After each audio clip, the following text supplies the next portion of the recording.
Hello, good morning, good afternoon, good evening, from wherever you may be watching or listening to me from. My name is AyoT, and this is the NaijaFC podcast on Eagles Tracker, the home of Nigerian football. This is a show where we bring you our raw, honest, unfiltered opinions on all the hottest and latest topics in the world of Nigerian football. It's another day, another week, and I have another exciting episode for you. On today's episode, we're going to be doing a review of the past weekend. We're going to talk about the Super Eagles captain, William Troost-Ekong, retiring from the national team. We'll talk about some news that has recently popped up regarding Nigerian players, transfers, injuries, and so much more. We'll get into the World Cup draws just a little bit. Yes, I know Nigeria is not going to be at the World Cup, but we can still just talk about it a little bit. And then we'll, of course, center ourselves on the AFCON, talk about the AFCON that is coming up in about less than 2 weeks now. And then we'll also talk about the Super Eagles squad. We're yet to see the final list, but who do we think should be on there? We'll get into all of that in today's show. But as I always like to do, I start by giving you guys a recap, a review of the past weekend's action, Nigerian players who performed well, and just the ones that are worthy of noting for their performances this past weekend. I'll start with the goalkeepers. Sani Mohammed with a clean sheet and making two saves in Al Ain's game over there in the UAE. Joshua Oluwayemi saved two penalties and made 10 saves overall for Wellington Phoenix in Australia. Arthur Okonkwo made 5 saves for Wrexham in the English Championship. Chiamaka Nnadozie made she had a clean sheet, two dribbles, two clearances for those one for Brighton and Hove Albion in the English WSL. Maluka Okoye made 4 saves for Udinese. Unfortunately, lost that game. In defense, we had Igor Obu with 2 tackles, 2 interceptions, 10 clearances, 11 duels won for Slavia Praha. Shukra Toladikbo, 2 duels won, 8 clearances for AS Roma. Ashley Plumter with a clean sheet, 2 chances created, 3 tackles, 5 clearances, and 6 duels won for Etihad Ladies. In midfield, David Moses created a chance, made 3 tackles, and won 9 duels for Slavia Praha. Samson Tijani with 3 tackles, 4 interceptions, and 5 duels won for Dukla Praha. Rafael Onedika was on target and also completed 90% of his passes for Club Brugge. Toby Alagbe scored a goal, made 4 interceptions, and won 4 duels for Asteras Tripolis. We had Anthony Dennis also on target, also with 3 dribbles and 7 duels on for Gostepe. Unfortunately, his team fell to a defeat against Polonwachu's Trabzonspor. Tochukwu Nadi, 1 assist, 7 duels won for Zolta Waregem in Belgium.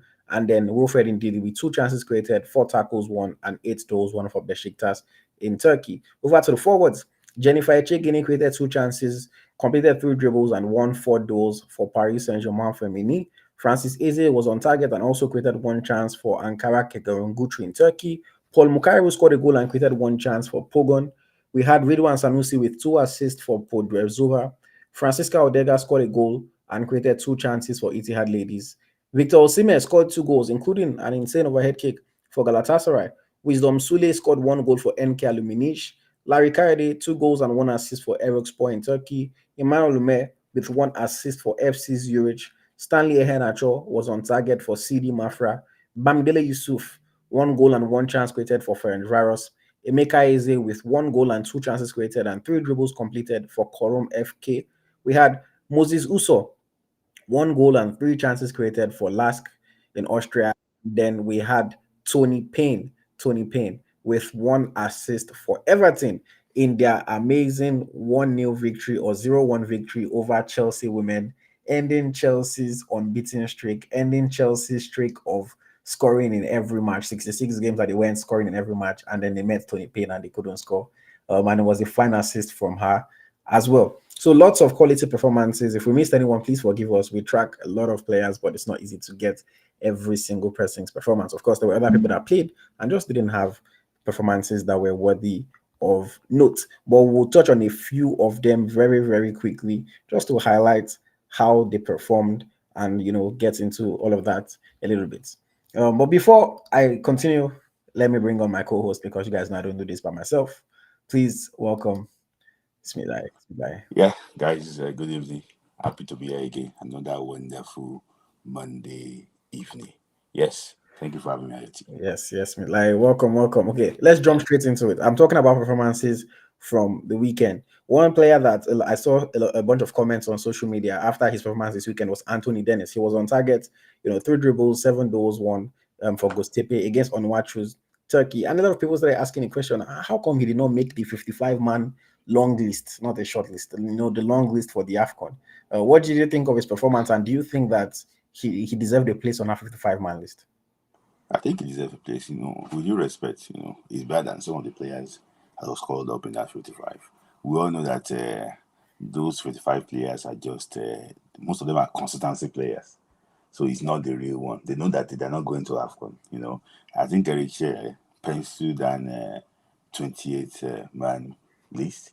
Then NFF added the other ones to it. So for me, so if Dennis did not make the list, it should not be a big disappointment. But I also want him to do the same thing this next weekend. Do it after next weekend. Because you mentioned his performance now. You cannot compare his performance to what he did last season. This is just one off now this season. He needs to do it again next week. Because he's in Turkey. So for me, you can't just use one performance to judge a player. Yeah. He was in the professional list in one of the World Cup qualifiers also. Yeah, he was. But the reason why we're talking about him is just because the form is not there yet. So for me, he needs to get it up now because European clubs are not talking about him the way they're talking about him last time around. So he needs to what? He needs to continue to do well. No, I mean, I have to agree with you. I mean, should he have been on that 55-man list? I would have to say yes, considering the fact that, all due respect, Peter Agba made that list, Usman Mohammed made that list, then it's hard for me to see how Dennis, even Tom Dele Bashir, like I like Tom Dele Bashir, but Dennis is probably having a better season and they play in the same league. So, he definitely deserved it. But like you also mentioned, consistency is important. It's not about one game, it's about having a fantastic run of games, and that's something that I'm really, really looking forward to seeing how he can continue to grow. They're already aware of him, like you said, he's been on a provisional list in the past. But can you keep doing it? Can you keep staying in the minds of people? It's something very, very important to see. But shout out to him for his goal this past weekend. It was a rocket of a shot, fantastic shot. Just unfortunate that they played against a better side. Tochukwu Nadi also got one assist, not a goal, but he got an assist. 1-7 was for Ottawa again. Another young player that is catching the attention of people here and there. What do you think about him? What do you think about this performance? I'm a big fan of Tochukwu Nadi because since Ugichi Onazi left the national team, I've been looking for a player in the mood of Ugichi Onazi that has his energy in the midfield and also, very decent going forwards too. I think Tochukwu Nadi can offer that. But I would say it's a Temu version of Onazi for now, and he can still be a very good player. But he needs to also be consistent too, like we were talking about our young player. He needs to be consistent too because he's in Belgium now. He needs to be working hard so that he can actually move to a better league. There'll be talks of him going to Werder Bremen in Germany. There'll be talks of him going to some German clubs, but he needs to boss the Belgian league first. When Wilfred was there, we knew that Wilfred was ready to leave the Belgian league and go to this thing. Even when this guy was there, Marvelous Nakamba, we knew that it was getting performance in. Now, okay, Aston Villa, here we come. So he needs to also get those power performances and actually before he actually leaves. For me, it's because we don't have player. That's why we're talking about these players coming to Super Eagles. Well, what are the quality? With due respect to Tochukwu Nadi, he's not talking about Super Eagles now. He's talking about progression in the under 23. Under 23. How we can actually play the Super Eagles. No, yeah, I think you're largely right. I like him. I've done an interview with him in the past. If anybody hasn't watched it, they can watch it. He's a nice guy, hungry for success, trying to grow, trying to develop. Over the past year and a half, he has really grown, I would say, significantly from last season playing in the second league to now coming to the first league. I would say the first division this season, he has been okay, but you can also kind of see that he has stepped up a level. The game is now a little bit faster. He's getting significantly more bookings this season. This season, I think he gets booked in like one in every 2 games or so. He gets a booking. Just 2 games ago, he got a red card. So the game has stepped up so much that he's now having to like pay attention to everything. He has to time his tackles better. And that part, he still needs to get better at. That's not a knock on him. It's just the reality. He's never been a goal scorer. He's not a goal scorer. But on that defensive side of things, if he's somebody that's supposed to go and play at an even higher level and do the kind of job that he's doing, then he needs to be sharper. He needs to be smarter.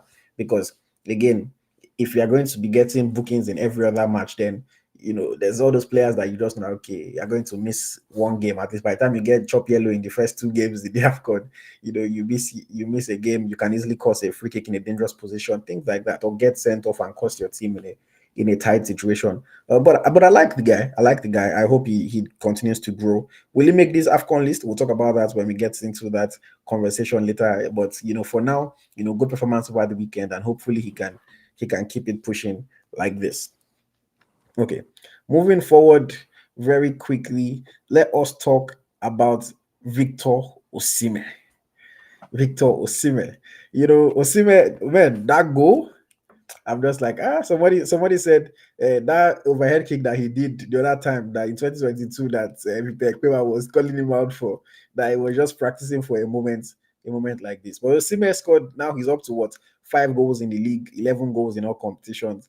Fantastic overhead kick to win a tight match for Galatasaray. What do you think about his performance, and in this kind of moment coming towards the AFCON? It's good. We all know Victor's quality.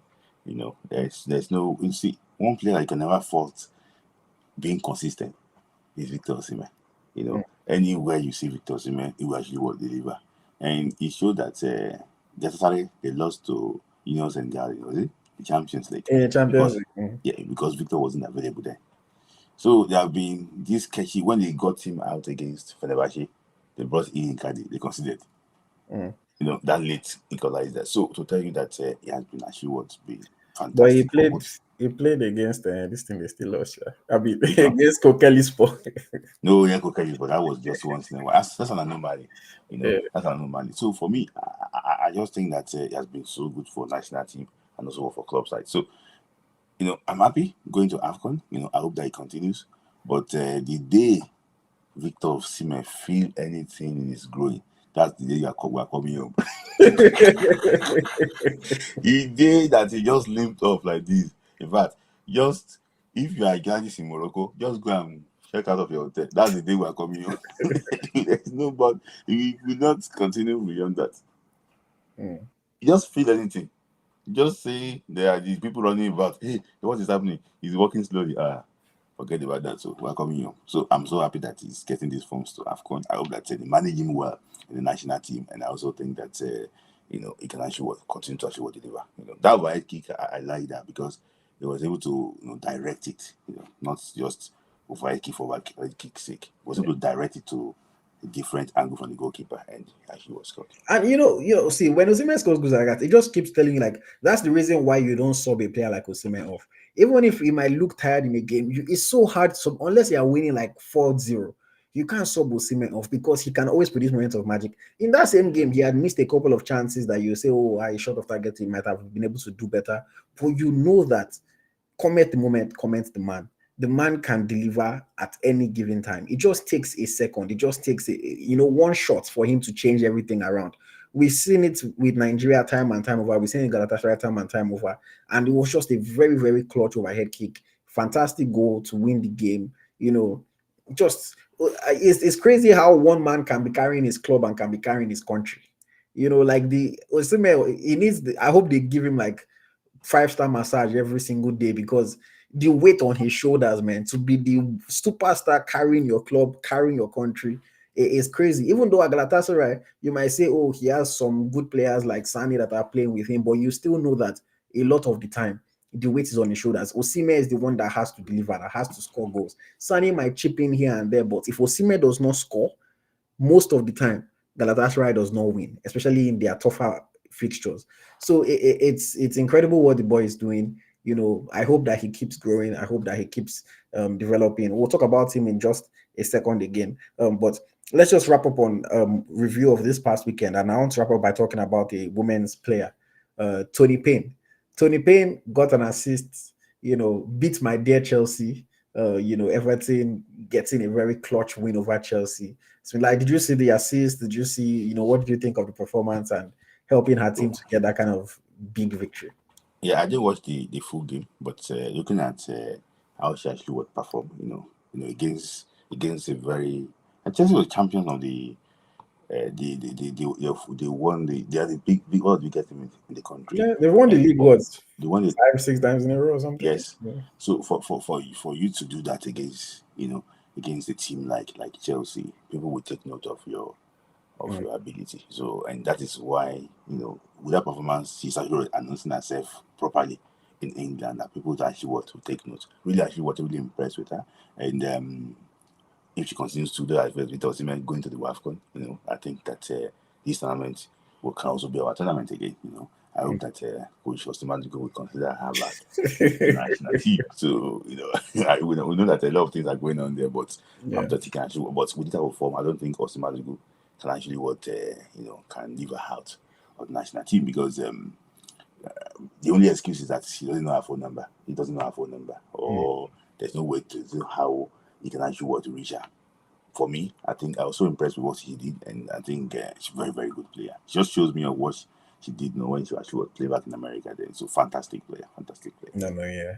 Enough said. I mean, fantastic player, fantastic assist for a fine goal. Helping our team to get a massive victory. I was a bit sad that when I saw Tony Payne got the assist, I was thinking okay Chelsea will still come back and win the game, but they were not able to come back. Chelsea had Mm-mm, scored in 66 games in a row, but mm-mm. Everton played so well. The Chelsea were not able to score in that game.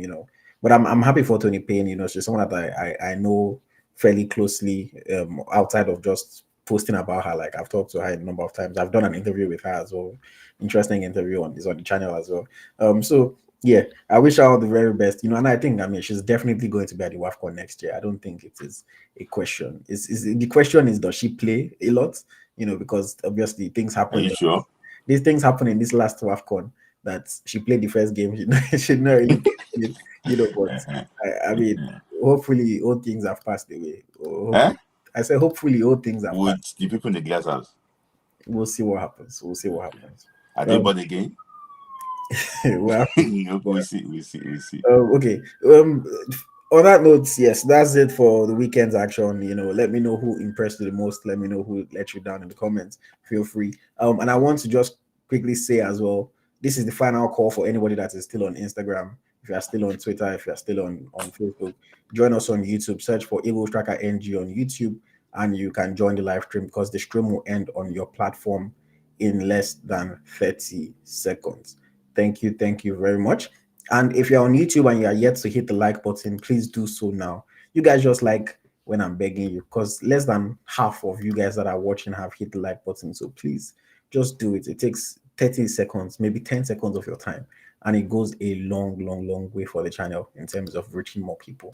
And of course, as always, if you have the means, please support channel with the super chat. If you have questions to ask, send it with the super chat. If you have topics that you want us to discuss, send it with the super chat as well. That one goes towards supporting the contents that we create and the creation of future content. Thank you. Thank you.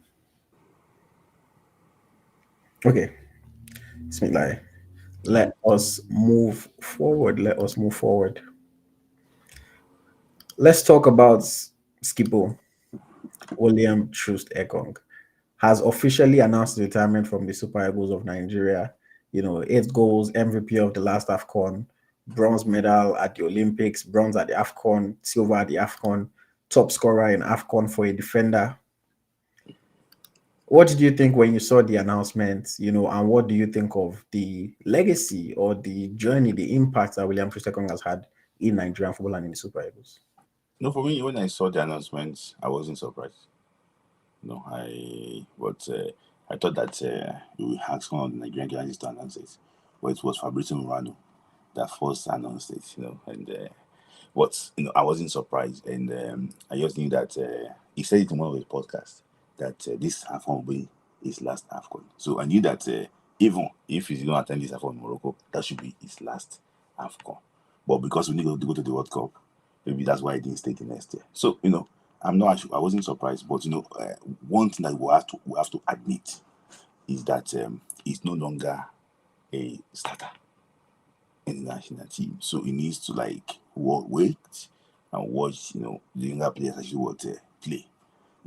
Felix and Ajayi, they are probably ahead of him now. So that's why I think that okay, come on, for footballing reason, I think he has probably actually passed, his time, in the national team. So And looking at his legacy, and before we continue, okay, maybe I'm going to ask you the question again. Who should be the next captain? But let me just talk about the legacy.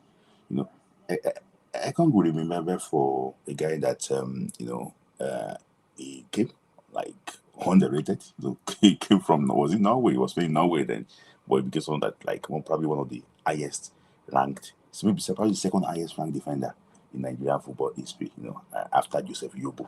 So that will tell you exactly his influence in national team. And he remembered for for winning the MVP, at the last AFCON, and also being the highest scoring defender in Nigeria football history. So he has scored. I think he has scored probably in the AFCON qualifier, scored in the World Cup qualifier. No, I'm not sure about the AFCON qualifier, but I scored in the World Cup qualifier, scored in the AFCON. So to tell you how important William Troost-Ekong can actually Scored in was, the final of the AFCON. final of the AFCON, yes. Just to tell you how important William Troost-Ekong can actually would be for Nigeria. So for me, he's going to be living with his head and eye, and also too, he's better to live when the ovation is actually what the loudest. It's not when people are now saying, "Why are they even calling you again?" You should have leave it. So I'm happy that he's living now. And he should stay retired from national team.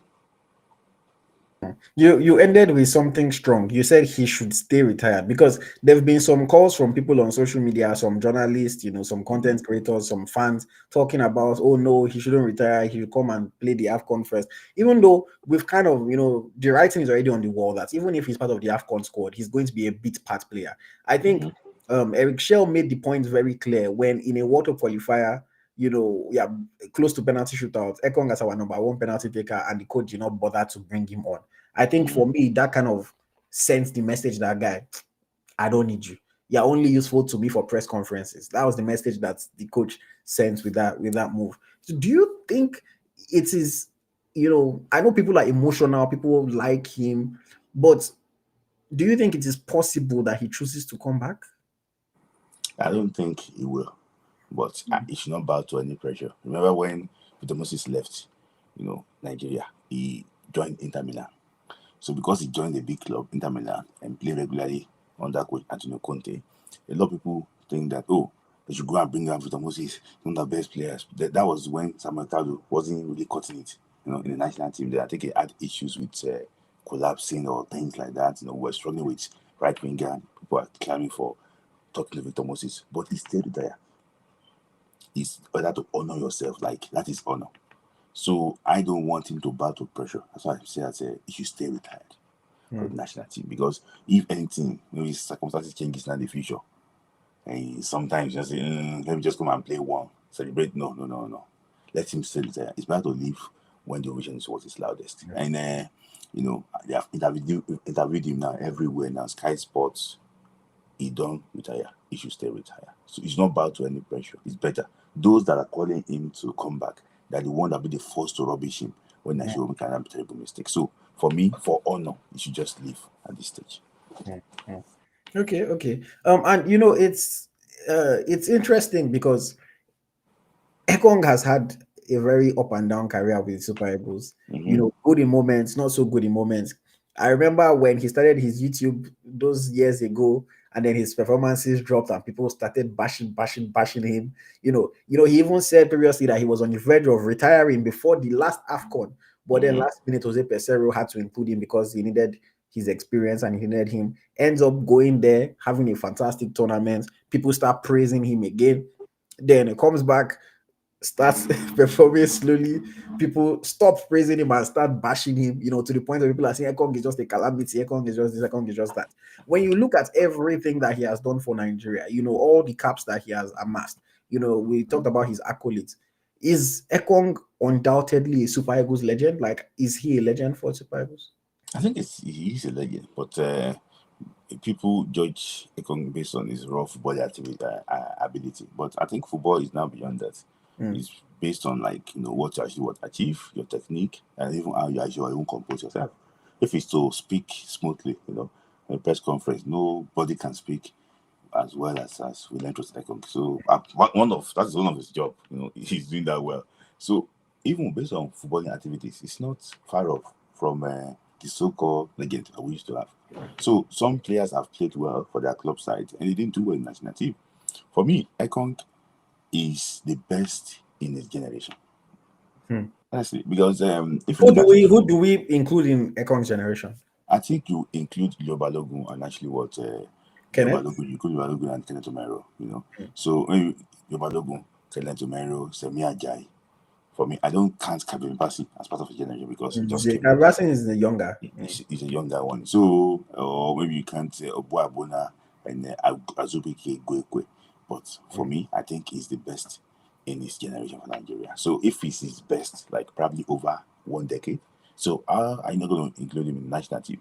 For example, now, yes, Troost-Ekong was the best Nigeria defender from 1976, 1974 to 1980. And in space of 6 years, he was the best of his generation. So, and somebody that have played. So for me, nobody has achieved more than Ekong in the Nigerian national team. Okay, when probably late Keshi and actually and Troost-Ekong ahead of him. We've had better players than him, like Chidewanu. Yusuf Yobo better player than him, better player than him. But the issue is that the overall achievement, just to carry the team, I've never seen Yobo carry the team, like the way Ekong did in this last AFCON, So like when a player singularly carried the team, Yobo tried to do that in 2004 when he led Nigeria to the semi-final. It was the peak of his power there. And we lost penalty to Tunisia in 2004. But it's not like Ekong. Ekong was like the alpha and omega of this last AFCON. He was the one. He bossed everything. So for me, you have to put him there. But people judge him based on his raw football ability. But you have to consider the achievement overall and how important he is to the national team. Well said. I would agree with you. I think Ekong is definitely a Super Eagles legend. Not everyone is appreciated until they are gone, and then when you start to miss him, you start to realize what he was given.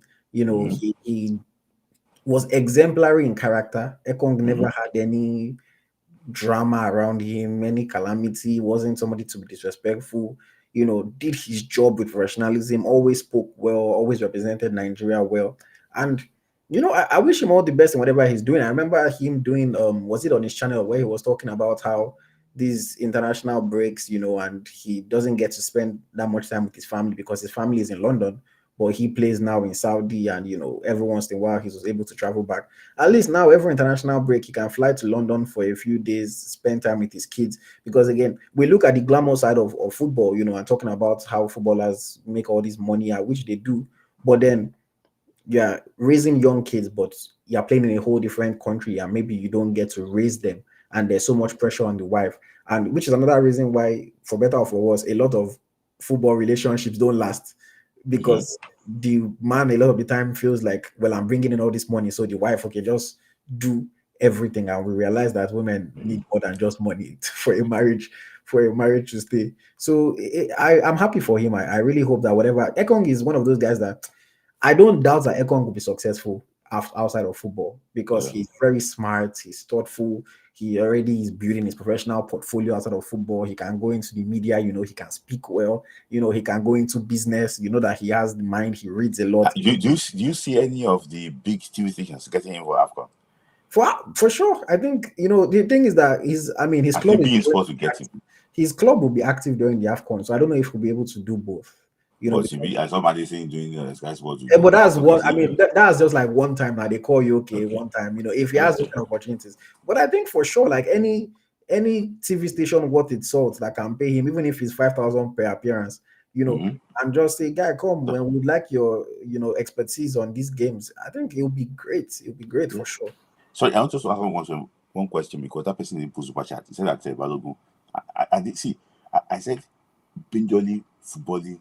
People judge Ekong based on his footballing, IQ or things like that. But for me, okay, let's look at it. When two of them went to the AFCON 2019, who did they bench? When they were trying to take out one of the Oyinbo War from that team, who did they bench? They took out Balogun. It was Ekong and Omero, remember? Yeah. That stood in that team. So, you have to look at it based on, it might not be the flashy guy. Don't judge him based on just football, for whatever reason. It was so important. It was so important to the AFCON team too. In 2019, that was the semi-finals. It was also instrumental to the Gabon team. So for me, overall, Balogun might be the guy that is very active and do this job very well. Fantastic player, no doubt about that. But in terms of longevity in the national Yeah. team, I think that's something that a lot of people miss sometimes when you're talking about the greatness of a player, because the reality of it is that first of all, there have been super, super talented players that did not get far at all in football. yes. Does it mean that the people that go far were better than them? No, because football is not only about how good you are. A Mm-hmm. lot of good players. We've heard all of them, Adel Tarap, Trevor Morrison. We know how good they were. Dembele. I mean, see, we even talk about maybe a player like Eden Hazard, for example. Mm-hmm. First was a Mo Salah. Mm-hmm. Eden Hazard was a better football player than Mo Salah. Mm-hmm. But Salah is greater than Hazard. When you Mm-hmm. look at what Salah was able to achieve over the course of his career, becoming a Premier League legend, Hazard is also in the Hall of Fame, so he's not a scrub by any means. But then you look at the numbers, you look at the impact, winning Premier Leagues, winning Champions Leagues. You say, no, Salah is greater than this guy. But if it was just based on who Sabi ball pass, Hazard Sabi ball, Hazard was just a lazy, lazy guy that was not trying to push himself. And we know how Mm-hmm. things turn out for him in Madrid. And like you rightly mentioned, Balogun might have been better, but Ekong has almost nearly 1.8 times the number of caps for Nigeria that Balogun has. That has to count for something. Yes, I know that Balogun was left out of the team for various reasons, but that has to count. That has to Mm-hmm. count for something. His longevity in the team, going on to captain the team, playing in major tournaments. Ekong has played 19 World Cup qualifiers, 20 AFCON qualifiers, 16 AFCON games, 3 World Cup matches. It has to count for something, and Mm-hmm. if he's even contributing with the goals, of course he has done more. So I think people need to put respect on Ekong's name. Over time, I think we'll appreciate him more when time passes by, and then we're seeing our defenders doing one or two things. Even though now people think, oh, he's not useful anymore, we'll appreciate him eventually. I Mm-hmm. really think so. I think so. But yeah, shout out to William Troost-Ekong, man.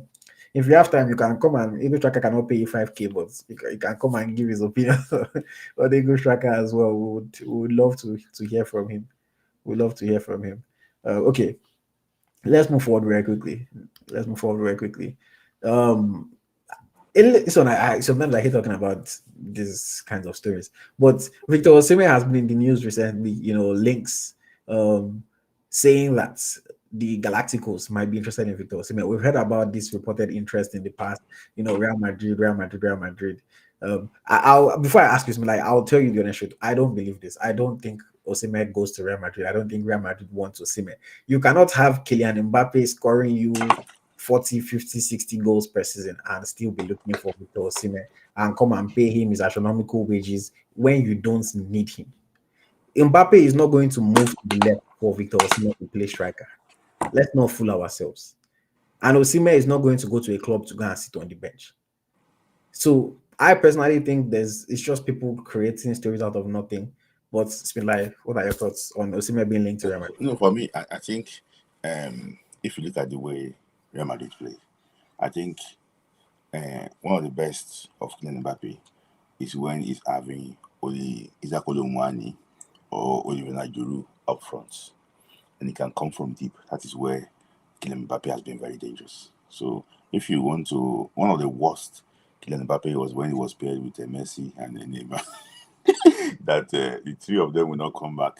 Mbappe up front, Neymar on the right, on the left, and I said, well, Messi on the right.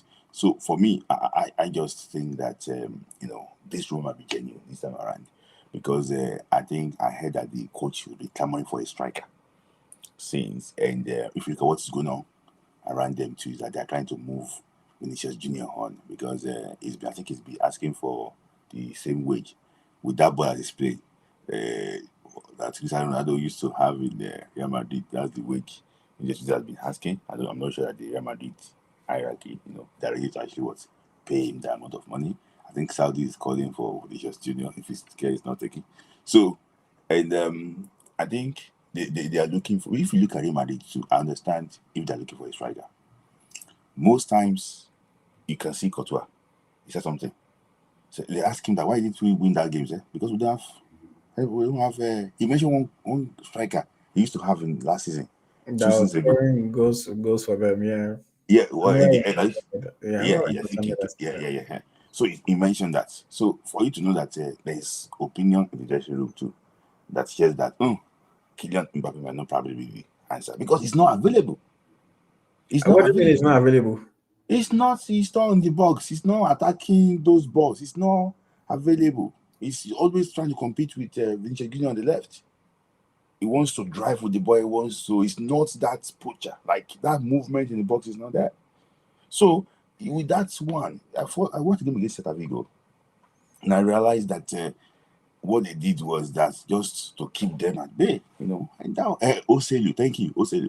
So for me, I think they need somebody in that place, and there's no other player I think that can actually fit Victor Osimhen. See, let's be honest ourselves. No, it's like this one. It's something that I've had this conversation with many people about Mbappe. Like somebody in the comments that doesn't see Mbappe is selfish. Look, I don't understand what people want from Mbappe or what people expect from Mbappe. Again, I don't see how you have a striker that has scored 25 goals in 21 games this season. You say that he might not be the one, that you need something else. There is nothing. He's scoring, but just not playing from the best position. See, Mbappe is a striker. With his not every striker is a attack the ball in the box type of striker. Give him the ball, let him run as people, let him finish. You have a player the quality of Kylian Mbappe, you build your team around that player. You don't tell the player to adapt to what you think the ideal style of being a striker is. There is no reason why Mbappe will not continue to thrive playing where he's playing right now. If they feel like other people need to change certain things, then other people should change certain things. You don't tell the second, third best player in the world to adapt to whatever. Sometimes they will talk about he doesn't press the ball enough. Wait, press what? When you are that good, you are excused from certain things on the football field. I'm sorry, Ronaldo was excused, Messi was excused. In different clubs, they excuse certain players from doing certain things. Not everyone is Ousmane Dembele. Not everyone is Victor Osimhen that runs helter-skelter on the field. Mbappe is a striker. I don't care how many people say Mbappe is a natural left winger. We've seen what he has become. Ronaldo was originally a left winger, no? But is Ronaldo not a striker? He scores goals. Yes, Ronaldo has more of that physical presence. He's taller, he's stronger, but Mbappe is a striker that scores goals. There is no reason, there is no real explanation. Everybody saying Mbappe is not a striker. Give me a reason why he's not a striker. There is no reason. Give me a reason why he's not a striker. So, but Mbappe will play as top 9 in France. Why is he not playing as top 9 in France when he produced those numbers in France? Why is he not playing as top 9 in France? It's not like top 9 in France. See, again, different teams have different requirements. We know that France generally, France is too stacked. In my opinion, France is too stacked. They bring out the best in everybody one way or the other. But Mbappe, for me, he is a striker. He scores goals. I don't know what else people are looking for from him. If you push him to the left wing, what is it that he's going to do that will make you say, okay, now Mbappe is playing where he's supposed to? No. Even okay, he's scoring 25 now. Maybe when he plays on the left wing, he will score 40. I don't see it. He'll score 40 in 21 games. It's not going to happen. No, I'm talking about if he's playing against Getafe, they're playing against. But for me, I just think that if when I watched the game against Girona, the game against the last game against Celta Vigo, I realized the reason why Alonso went. He didn't attend them in the dressing room. He went directly to his office. Also, he just left them to be arguing among themselves. I knew that there was. I think if I played for Celta Vigo, I go play that game because everybody was so predictable. So predictable. See, it's me like, by the way, his last 8 or 10 games for France, he has played as a striker. With who and who? What do you mean with who and who? Whoever is playing, front. Their last game that he played against the Ukraine that they won 4-0, he played Bakola on the left, Olise on the right. See, okay, I actually would agree that he has been and he scored 2 goals. Against Ukraine. Eh, Let World Cup start. You will see where you will play. When they played this thing, Nations League, when they played Nations League, even though Like Euros. they lost against Spain in the semi-final, he played as the striker. It was Desiree Doué on the left, and it was Ousmane Dembele on the right.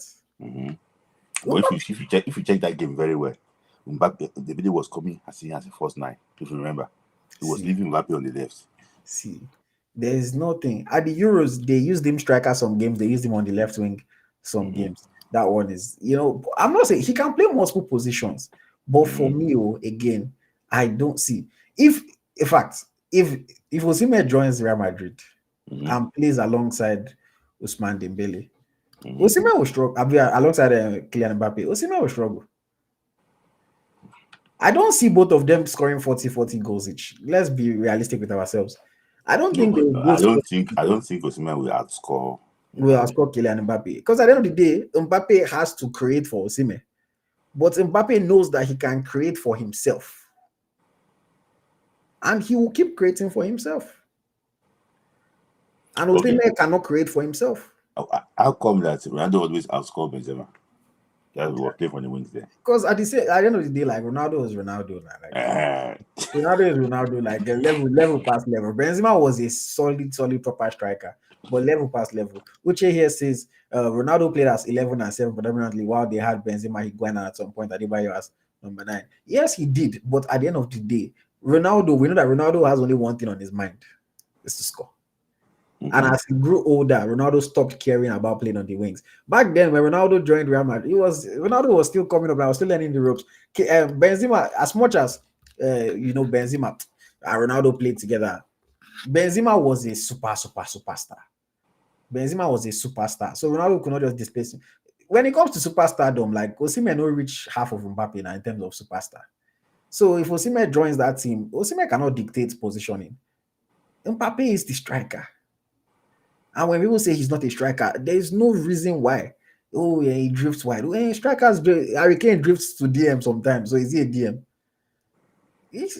See, the guy is just that good. I personally think Osimhen should just stay where he is, or he should join a team that he can actually guarantee that he will be their star number 9. Otherwise, he can join Chelsea. Chelsea still is a number 9. But all those people you have in just here. Liam Delap is a wrestler. That one is not that guy does not have the desire to play ball for a long time. And João Pedro is not really a number 9. It's not an outright number 9. He can score goals, every now and then. Why is somebody begging me? Please ignore that guy.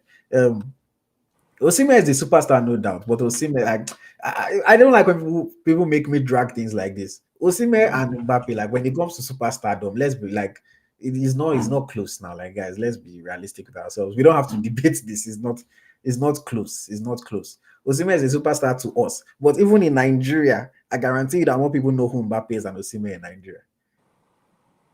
If you go and do a survey, you don't think more people know Mbappe than? Let's talk about it. Let's move on. Mbappe is a global star. Come on now. But yes, Osimhen, instead of just don't get carried away by Galacticos, come and join Chelsea. You'll play every single game as long as you're fit. And nobody will drag number 9 with you because there's nobody that's serious there. Okay. But yeah, shout out to Victor Osimhen, man. We'll see what happens with that one. Okay, moving forward, let's talk very quickly. The AFCON. No, not the AFCON, sorry. The World Cup. I know that we're not in the draws. Our president was there, but not the team. How did you see the World Cup draws, man? The groups, we have Morocco in a difficult group, Cape Verde, difficult group, Ghana paired with England and Croatia, Senegal with France. What do you think about the World Cup girls? No. It's even on the group stage that was the most attractive moment in that World Cup. It was the star of the show was Donald Trump, getting the Peace Prize award, and I think he was meant to take his award. He didn't take his award. I don't know which award. I think they gave him one award. He didn't. He went to take that award. Who are you talking about? Trump. Oh yeah, the FIFA peace. He was going to take the award, and I saw the award like a musical star combining the celebrities. It wasn't a football thing. I think Ferdinand was the odd one out, in that place. So, happy that at least those that deserve are actually won in the World Cup. But I enjoy the draw. I enjoy the draw because I know Ghana is coming home from that group. They are coming home. So that's consoled me with coming home. So I'm happy that South Africa is losing their first game. They're also coming home. How do you know they are losing their They game? will lose that one with Tumbukazi and they will lose that in Morocco. They will lose in Mexico. When the see this one will be it's going to be like a 3-day first game. Go and mark it. So for me, not a bad. But when we go into which African team can go further, we talk more about it. I know that you did that on your video, and I really enjoyed that video. You broke it down very well. So I listened to it in the gym today. It was good. So when you asked me a question about who will go further, your analysis was very good on that. Well, okay. If you ask me a question, I will go on. Just say whatever. No. You said Kivas should be coming home. I don't see the bread going past the group stage. No, it's a small country. They'll go with their beautiful thing in front of the stadium. But opponents will be confused. Before you know it, they want to beat them. So for me, I think you're right. Talking about Keva, I think you're right. I think they probably will not even get at the point, in that group. But the experience is enough. AyoT, let them go and experience it, and that's the success story we're talking about. Yeah. South Africa, do you think they can beat South Korea? It's going to be tough. South Korea, they have a way of playing against the African team. We used to find it very difficult against Japan nowadays and Africa and South Korea. But for me, with the direction that Ugo Bruce is going, with the team that is taken to AFCON, I don't think they will be able to beat South Korea. The team is too inexperienced. You can just go from the team. The dumped majority, in fact, 90% of those that went to AFCON that came third. This guy is not going, he's not taking them to Nesako. Maybe probably a bad performance in this AFCON, they will force him to go and bring those guys back. Because the defensive line is just, the center defender, they're completely new. He's bringing a key player on a 21 player. We also brought in Brett on a 21 player too. But so it's bringing Tyron Smith, as in, I don't just see exactly how this can go. Because it's now in America, just like it's not in America. So I don't see how this guy will just can cope that much. So for me, I still tip Morocco, like you. I tip Morocco. I tip Tunisia. I still tip Tunisia, despite that they're not really convincing. I tip Tunisia. I tip Senegal and Ivory Coast, to look for a way to do something. Morocco versus Brazil. What do you think about that fixture? It's gonna be good. I usually see Morocco beating Brazil. I see Morocco beating Brazil. I don't think this Brazil is too ordinary. I see Morocco beating Brazil. I think people are saying that Morocco will not go far. You say, I saw Pepe's interview, Nicolas Pepe interview, saying that Morocco, they cannot win the AFCON because they don't have stars. So I would say, who is their star? But one thing going for them is that they have a good team. So that interview is just so disrespectful from Nicolas Pepe. So I think they will go further in AFCON, and don't be surprised if they might probably reach the final. Ivory Coast against Germany. What do you think? So see, Germany is not the Germany of what we used to know, before. Florian Wirtz. Florian Wirtz. So and you can see that the Ivorian team I see, though they lost to New Zealand, though, one friendly game. If they play well, they can beat Germany. But for me, I think normally the horse will be able to beat Ivory Coast. What about Mo Salah's Egypt against Belgium? Do you think? Yeah, Belgium already passed their famous old generation. And if you look at the current Belgian team now, who are the players you think that are even better than the Egyptian players? In that Belgian team, there's no Eden Hazard again. There's no De Bruyne is already past his prime. It's not De Bruyne that much. Maybe they had Thibaut Courtois. Maybe they had Trossard. Who are the players at Belgium now? There's no Hazard there. There's no Martins there. There's no Lukaku. Lukaku is still going to be there, but you we can't really. I know that I don't know if he should go. Is he going back next year? So there's a lot of things not going well for Belgium. So it might be another Morocco Belgium game instead of Egypt. We might even probably lose against Egypt. So for me, one thing that people don't know is that these European superpowers, their power too, don't they reduce? So they are also having less players now. When you go and check it very well, look at Italy now. Italy is struggling with to look for a way to qualify. Go and look at them. So the team too is also, they're not balanced. That's the reason why it pains me say we don't go this World Cup. We have believed that Nigeria will have performed well in this World Cup because there's no then. There used to be Real Madrid player versus somebody playing in Denmark League, Nigeria. Then the gap is so wide. So if you beat there, it's a big thing. But now you can see, Victor Osimhen, one of the best strikers in the world. We've never had a striker like Victor Osimhen play at the World Cup before in Nigeria history. Let's be honest ourselves. Say you have your star man, one of the top 5 strikers in the world. No, we have never had that before. Yeah. Nobody. Like we do as ourselves. When Emedike was there, Emedike was not half as good as Victor Osimhen. So we have a superstar going. People have to worry about the superstar. So this was the first time. That's why I was thinking that, why can't we qualify and things like that? But for you, we didn't qualify. So the gap between this European and African team is getting closer. No, you're right about that. Let me wrap up quickly.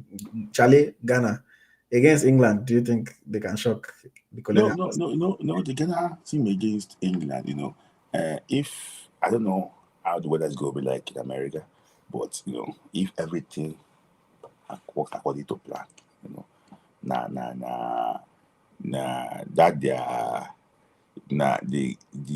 egg where they chop for breakfast and ghost now go be the same amount. I know that they chop 6, they might eat 6 eggs or 5 eggs, so now the same amount of ghost now they go take. For me, I think it's the second game of the tournament. England will want to win that particular game.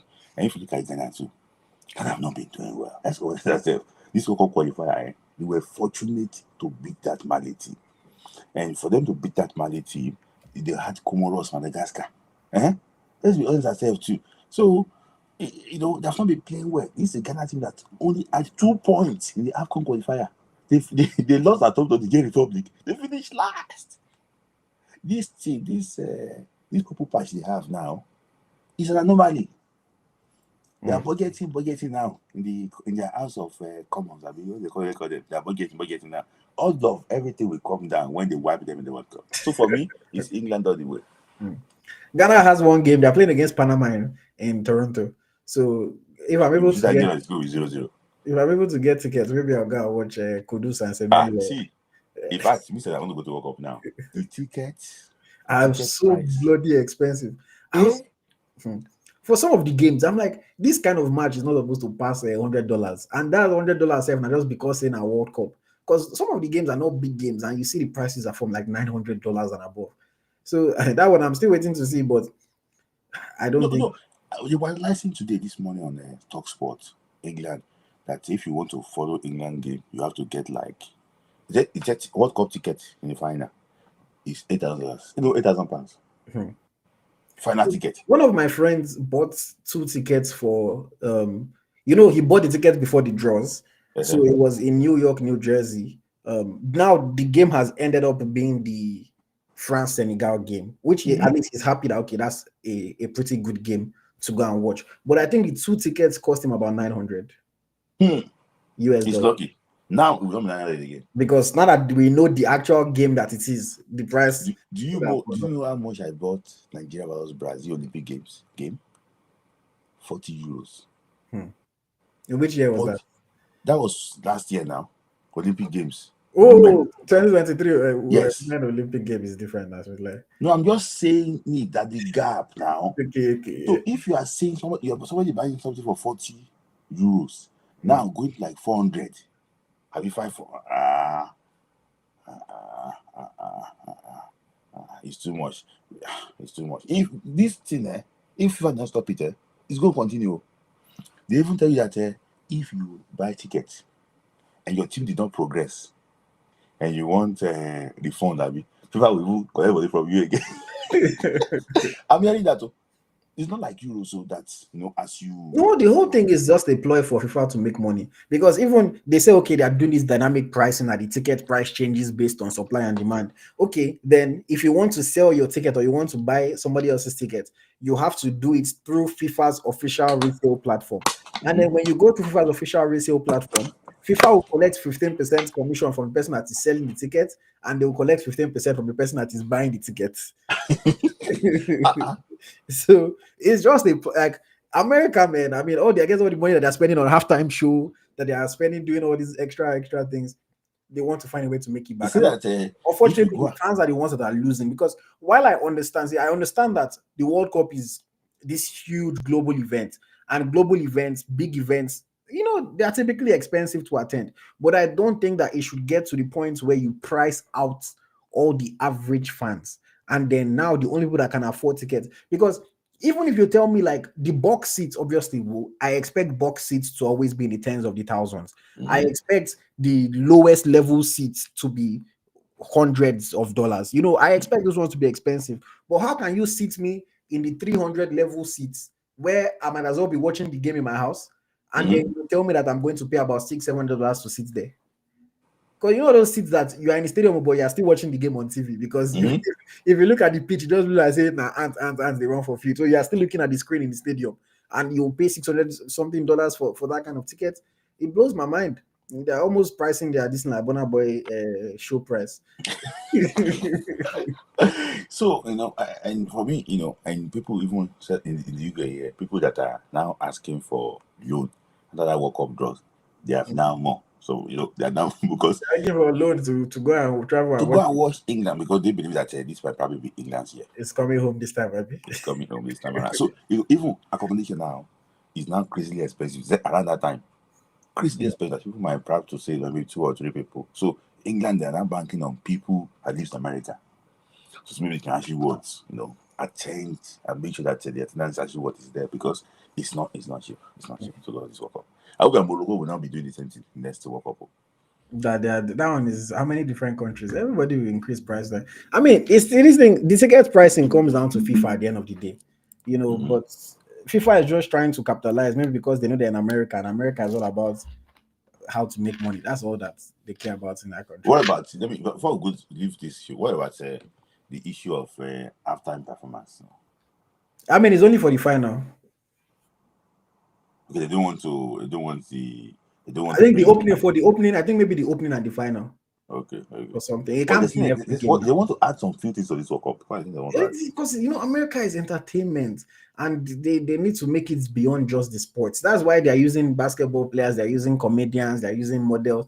They just want to make it into this entertaining thing, because at the end of the day, the people that are in America, not just the tourists, actually have to spend money and be invested in it. Because the reality of it is that at the end of the day, a lot of in all these major tournaments, a lot of the crowd at any given game is not just the fans of the country that are playing. It's actually just the locals that just say, okay, this thing is going on in our country, and I want to go and watch the game. So they need Americans to actually be interested in it as well. You need Americans to actually be interested in it as well. And it's crazy, because I think some ticket prices will eventually come down. The only thing is that people that buy their tickets early are going to lose out, because just like we saw at the Club World Cup, if you price the ticket now for $600, and maybe some people just fork out the money because they really want to go and watch, then maybe 2 days before the match, there are still so many tickets unsold. The price is going to drop.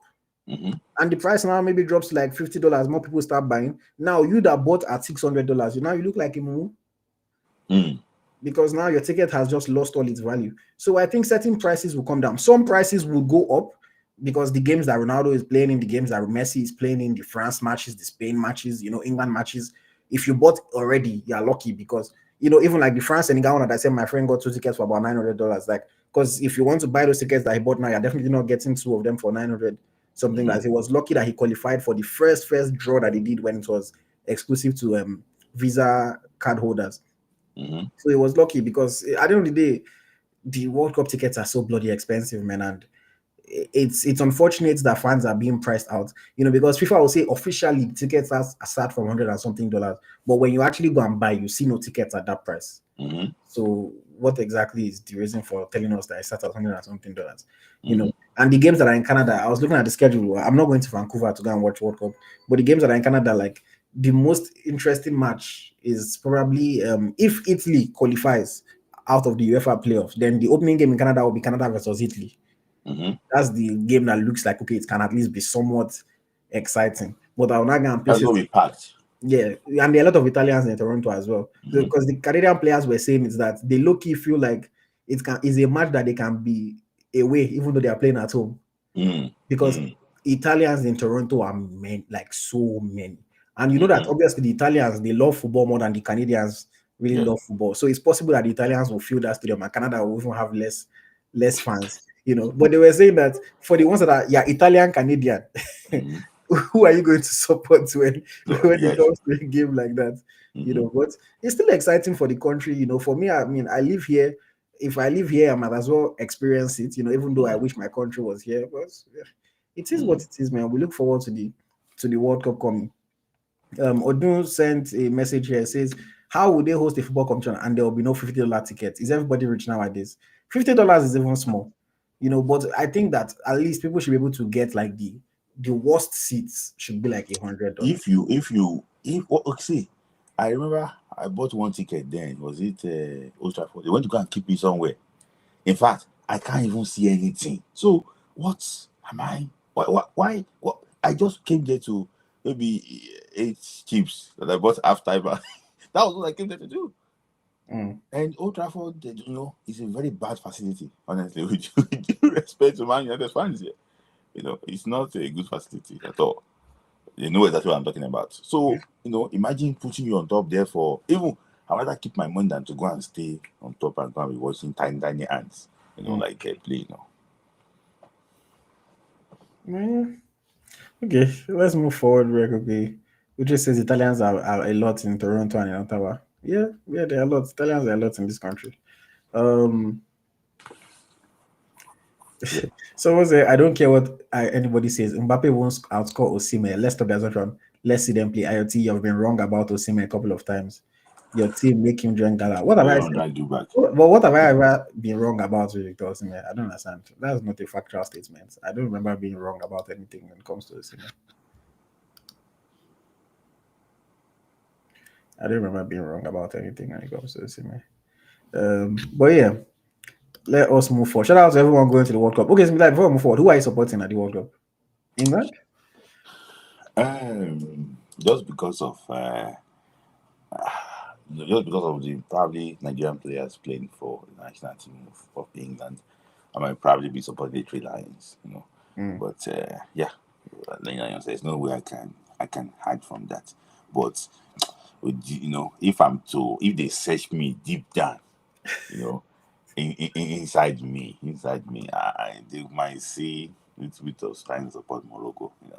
But for me, I'll be supporting even if I'm coming to America, I'm wearing the England jersey and everything. But African team is going to Morocco. And this is why I like Morocco. It's just because I like when people are doing things right.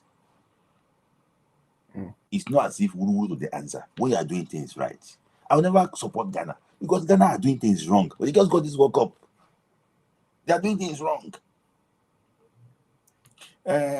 All of the most majority of West African people, they are doing things very wrong.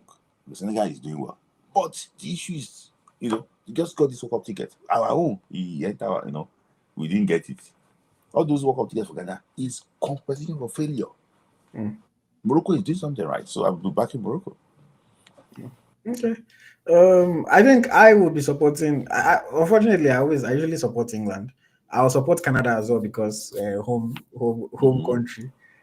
But I'm also supporting all the African teams. Like I said in my video, I'll support all the African teams, even Ghana. But when Ghana should lose against England, I'll laugh at them. When they lose against Croatia, I'll laugh at them. But I'm rooting for the African nation. I want Africa to, when they expand it and they have 9, potentially 10 African countries at the tournament, it will be a shame if 7 of them go out in the group stage. It will be like, so why are we just including all these guys? Like you're just making the World Cup to be nothing. So I'm really hoping that at least let 6 African teams go to the next round. then maybe 4 go to the quarter to the round of 16, then 2 in or 3 in quarters, and then 1 in semis at least.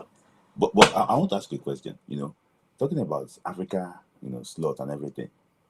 There's a potential that Africa will be taking 14 teams to the next World Cup. Because Morocco is the host nation. No. They are trying to expand it again. Because true. They're trying to expand it to 64. Because Uruguay people, they are saying that how can they just host just one match? So they want to host more too. So they are trying to split the tournament in 3 continents: Europe, Africa, and South America. Flight is going to be very crazy. No, I don't think they will expand it, because for me, out of what, it's going to water down the quality. It's 200 and something member, I think 208 member nations or something. If 64 qualify, then it's not a World Cup again now, because I wouldn't lie to you, even 48 is a lot. Let's be I saw those groups. They're tough groups. So. The thing is that, so what this 48 has done is that there is no group of death per se, where it's like every team is just strong, because it's more spread out. But there are some tough groups, there are some good fixtures, but there is no group that is just crazy where everybody can beat them. Even the 4th seed can maybe beat the 1st seed or anything like that. I don't know what the toughest group for me might be. Ghana's group, even. With England, because England and Croatia, those are 2 teams that always get to semi-final.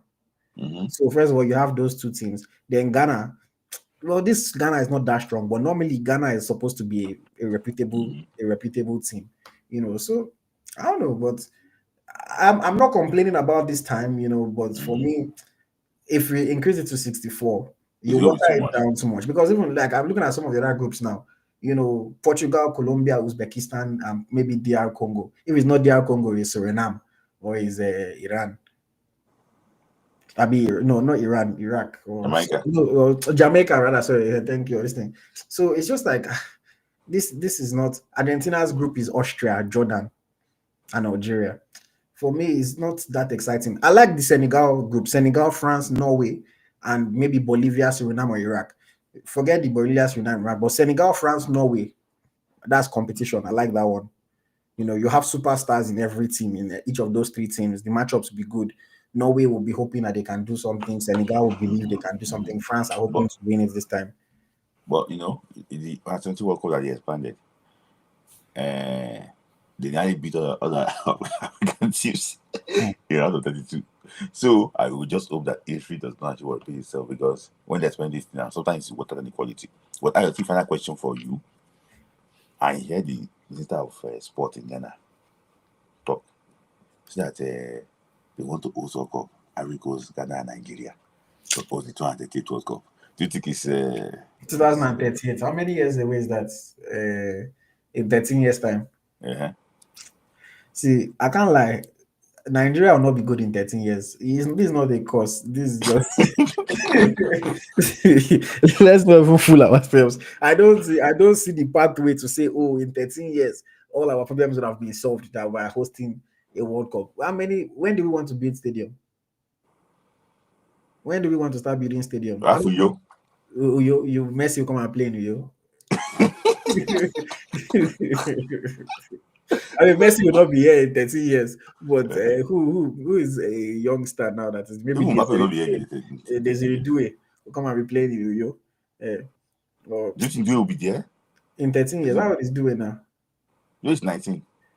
13 years. It can't be it'll be an Agba in 13 years. Time flies up. By then it will be 13 years from now.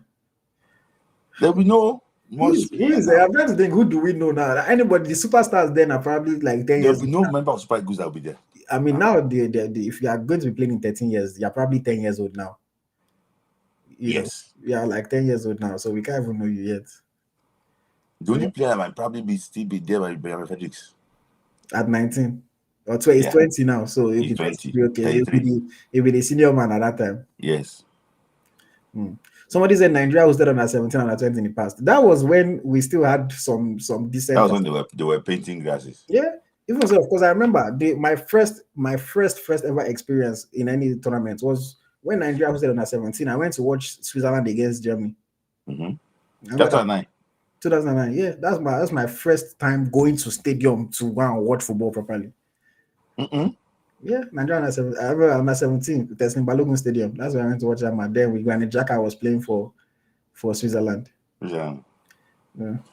Someone says one year. Yeah, Why are we Nwabali. writing? It's not about writing the country off. It's like, well, if you guys maybe forgive me if you believe that we will be able to host a World Cup in 13 years. I don't see it. I don't see. There Ghana should have a be a lot. pathway. There should be a See, like you see see, the clear this thing.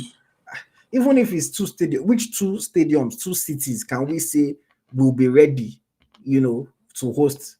number free of insecurity will be ready. It's not exactly. It's free of insecurity, logistics. You need quality hotels, quality Lagos. equipment, training pitches, stadiums for the game, everything. Lagos is probably the best, but in terms of Lagos, you can guarantee security to some extent in Lagos. Yeah. You can guarantee security to some extent, but then infrastructure is where we're lacking. They will have to go and buy out a hotel to all these things. But then now, you want to put the players in Eco Hotel, but they are going to be training in Surulere.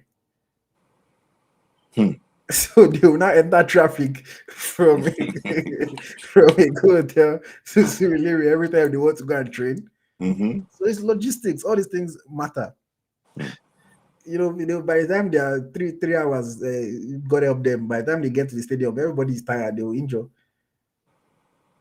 If they have match at 2 p.m., they have to leave their hotel at 10 a.m. I think even if they want to make Uyo world class, Uyo cannot even host. If someone said Port Harcourt that cannot even host CAF Champions League game. So it's I know that they are dreaming. Even Ghana said they cannot say that the AFCON can host it in Kumasi Stadium. Some people allegedly that when CAF was coming for approval, they were painting the pitch green. So see, that's why I can be lot green, not green. Ghana can leave people. I can be lot green. Is it that country that is serious too, like Nigeria? See, like 2 unserious out of with 1 serious one because everybody is serious. So for me, see, AyoT is not a curse. We are not ready. Nigeria cannot even host AFCON. What are we talking about? We cannot even host on 20. We're meant to host on 17. Wafubi. On 17, Wafubi with 7 countries. They have to take the hosting right away from Nigeria. See, let's move on. Thank you for the super chat, Charles. Much appreciated. Thank you very much. Okay. Let's get into the AFCON talk. It's like the AFCON begins on the 21st of December. Today is the 8th. So somebody do the quick math for me. Well, that's 13 days away from the start of the tournament.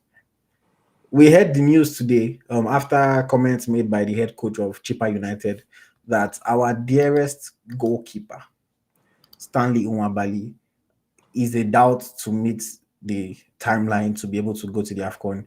He suffered a knee injury, but the coach said he also needs to have hand surgery. So he's dealing with 2 issues. The coach says he does not think Nwabali will be able to recover on time, but that he spoke to Nwabali and Nwabali himself believes that he will be ready. Now we know if you ask any player, you are going to say, "Oh no, I'll be fine," because you want to go. But potentially, Nwabali missing out on the tournament. What does that do to our chances and to our possibilities at the AFCON? It's going to limit our chances because it's our first choice goalkeeper now, and if you want to win an AFCON tournament, for me, I think you need to have 2 good goalkeepers. So because last AFCON, I remember when there was this infamous press conference there. I don't know if you remember when Nwabali got injured. It was against Cameroon that they had to bring him out and bring Francis Zoh in. We were asking Nwabali in press conference, hope you'll be fit to, like things like that, just to know that because it was the only first choice I was sure. Our first choice and the only goalkeeper then only last AFCON. So for me, we don't want that panic. We don't want Okoye to get injured and turn on to a mass of Basoge. So for me, I just think that it's a fighter. Every player we want to play at the AFCON. Today, I watched Udinese play against Genoa in the what's it called? In the Serie A. And Zamora, Zimbabwean player, got injured after 10 minutes, he was crying. Why was he crying? AFCON. AFCON. Yeah. AFCON. Because I think he's probably going to be his chance to go to AFCON. He was crying, like visibly crying, to tell you how determined country was, what that was meant for them.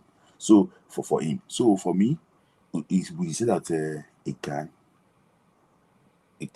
play, but I think even the medical staff need to actually assess him very well and be sure if he will be back in 2 weeks or 3 weeks, maybe probably in the knockout stage. It's not bad, but is he gonna be back? If it's hand surgery, if he's going under the knife, I think it's not gonna be back. It's not gonna be back, except he wants to go and use traditional means in Penacot to go and do it. I don't trust traditional means, to do it because there's never helped Nigerian players in the past, trying to do it in a traditional way. So we need a very sophisticated medical to make the recovery very fast. My main thing when I saw that is that, okay, if he needs to have hand surgery, why hasn't he had it yet? That was one thing that I was wondering, because he hasn't played since he played for Nigeria in Morocco. Apparently, he got injured in Morocco. So if he hasn't played since then, I'm wondering, like, why hasn't he had the surgery? Because those games were like 2 weeks ago now. So if he had the surgery, even if they said, okay, you need a 6-week recovery time, maybe he would have missed the first 2 games of the AFCON and he might be able to come back. But if let's even just assume he's having the surgery tomorrow, and if he needs to miss 6 weeks, that means you're missing about 4 weeks of the AFCON. And if you're missing the first 4 weeks of the AFCON, there's no point, in my own opinion. There's no point. If Okoye, for example, plays the first four games, you're not now going to say, oh, okay, the moment you are fit now, all of a sudden you come and put him in the quarterfinal. So I don't think there'll be any point. Unless he can somehow not go under the knife and can somehow play with that injury for the entire tournament, and then after the tournament can go and have the surgery. The only thing is that his club might not be happy about that. You want us to pay for your surgery, but you want to go and make it worse first. Then I can tell us to pay for the surgery. And so AyoT, not be happy about that. Yeah. If guy is not taking, this might be his last AFCON. I mean, his age, but he's a goalkeeper, so he can still play. Age with one, but the issue is that how national team is. Yeah. And there's some younger goalkeepers that might be coming up. So who knows? Yeah, that means it's like 2 younger goalkeepers that might probably in the frame where one is going making his debut match. So, and that person making his debut match got the potential to be the first choice. So you never know. This is the time. Assuming Nwabali is not able to make the tournament, are you confident in Maduka Okoye being able to step? Because Maduka Okoye is the only choice. He's like he's the only choice. There's nobody else that can take that shirt if Nwabali is not there. He's the only choice. And today, I saw the penalty considered. I wasn't impressed with that. I know that his teammate did not really do well. In that situation, I was not really impressed. But what I would just say basically is that we have to trust Maduka Okoye. My issue is this: if anything happens, Maduka Okoye, don't. We are going home. Uzoho will step up now. I don't think they will take it all. You don't think so? Okay, let's get into it. Let's look at it. We have a 55-man list. We have to pick 28 players, 25 and 3 standby. Yeah. For the AFCON. Most countries are taking 4 goalkeepers. Are we taking 4 goalkeepers as well? I think we are taking 3 goalkeepers. So we'll take just 3 goalkeepers and 25 outfield players. Okay. On the provisional list, we have Maduka Okoye, Amas Obasoge, Francis Uzoho, Ebenezer Harcourt, Stanley Nwabali, Adebayo Adeleye. Who are your 3 goalkeepers? I think I will see half it Nwabali is better than if he's come and be clapping on the touchline and they will sending a message to people. I still believe in the Nwabali if he can manage, Maduka Okoye and Amas Obasoge. I mean, that would be my probable 3 as well. But if Nwabali is missing, I think Uzoho is next in line. I think that there. I mean, I don't know. I will take Uzoho out of Adeleye. Maybe that's just me. Uzoho is part of those that did not allow Nigeria to go to this World Cup. The fools I see, no doubt. Uzo has made his errors. I agree. see. Let me tell you something. But There's some things that there's some places you don't go to again. That there's some places that they are not your good hunting ground. Don't go there. If you like, be the biggest, the strongest man on earth. When you go there, you go wet your pants because you'll be nervous. Uzo cannot wear the green jersey again. He cannot wear it again. Uzo national team and Uzo, if you part ways, honestly. He's not confident. He's not. AyoT. And he'll be scared to make mistake. He'll be doing everything. Go and check it now. Okay. Now, AyoT, you like this thing I will tell you today. You don't like Super Eagles, but one thing or the other, you see, like them. Have you forgotten Uzo? Have you ever forgotten Uzo? Have you remember Saudi Arabia? I know. Do you remember Algeria? I know. Do you remember Ghana? I remember. Do you remember Zimbabwe? Yes. Do you remember Lesotho? That they want to go and catch the ball to corner kick, then they score from corner kick. Do you remember all those things? I can count 10 games. AyoT, as Uzo has really punished us. See, I also remember. I also remember the 2018 World Cup. Uzo was 2018 World Cup. Yes, now as what did you do? As an 18 or 19-year-old at the time. He was quite. He pushed Messi shot to post. That was the only big save he actually what he made. When he was called upon, he was just using his arm to flap. He was flapping his hand. See, since that 2018 World Cup, see, Uzo has punished us. Uzo, remember that his teammate self against that famous lady.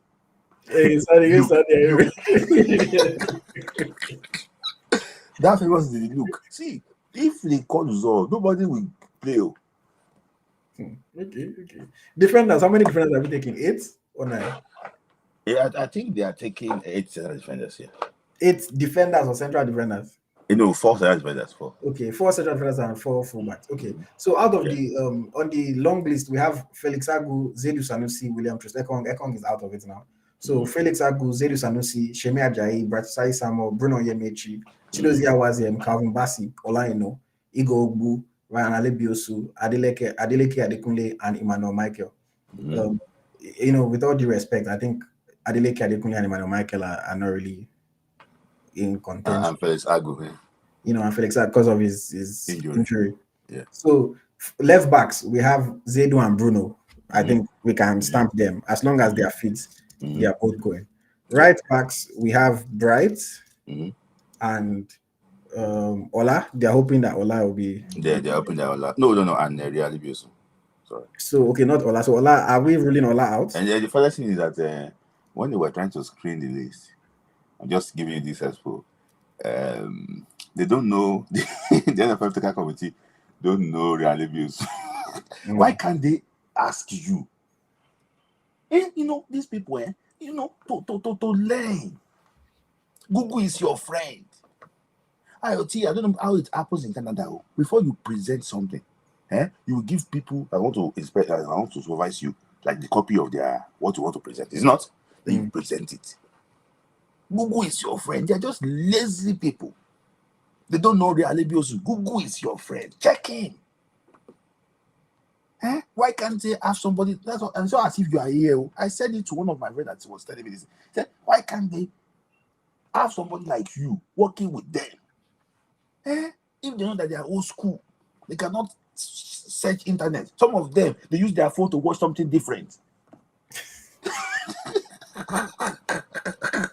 Okay. So I'm just saying it that this is 2025. This is 2025. We need to do better. How are you going to discover players? We don't know them. Continue. Okay, so we're not including. I think all I know. I think it's Adebiyosu and Adebiyosu and yeah. So center backs now we have Ajayi, Awaziem, Basi, Igor. Are those the 4? Because if we said yeah. I think that's part of the 4. Let's do that player again. Ajayi, Basi, Igor. And you know that he told the Richard not to include him. Because if he's not sure of making the finalists, so what? This our defense line is not looking. It's not It's looking. not looking. It's not looking It's not enticing. looking very, It's very not. strong. It's not entitled to win defender. Yes, It's yes, not looking very strong. yes. Zedo and Bruno. I mean, we know what we're getting from Zedo and Bruno. Mm-hmm. But Bright. the team did well. 7-0 against Congo. They Yeah. were able to it was attack against defense. But that centre back, Bassi and Awaziem or Bassi No, and Basi and Ajayi. That you can still do better. It's going to be interesting to see how the coach sets up. Okay, Mm-hmm. moving over to the midfield. How many midfielders are we taking? 8 midfielders? Yeah, I think it's gonna be 6 midfielders. 6 midfielders. Okay, we don't usually start the midfield. So if we have 8 defenders, 3 goalkeepers, that's 11. So if we take 6 midfielders, that would be 17. Then we'll take 8 forwards. Okay. Yes. So 6 midfielders. We have Indidi, Onyeka, Yusuf, Iwobi, Dele Bashiru, the 2 of them, Onyedika, Uche, Ebenezer, Enadi, Usman, Peter Agba. I think we can remove Peter Agba and Usman Mohammed. All due respect to them, they're not going. Yeah. I think Indidi goes for sure. Yeah. Frank Onyeka goes. Iwobi goes. Who are the remaining 3? Alassane Yusuf goes.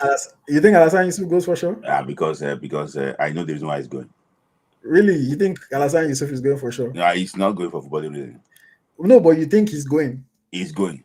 So that means 2 midfielders left. If we take Alassane Yusuf as number 4, Onyedika, Uche, Akinsomiro, Dele Bashir. I don't think Uche is going. You think Uche is going? He's not going. Oh, you don't think? Okay, you don't think Uche is going? I don't think Uche is going. Yeah. Okay, so if we remove Uche, so we have Onyedika, Dele Bashiru, Akinsomiro, Inadi. We can only take 2. 2. So I think Akinsomiro is going. Akinsomiro is going.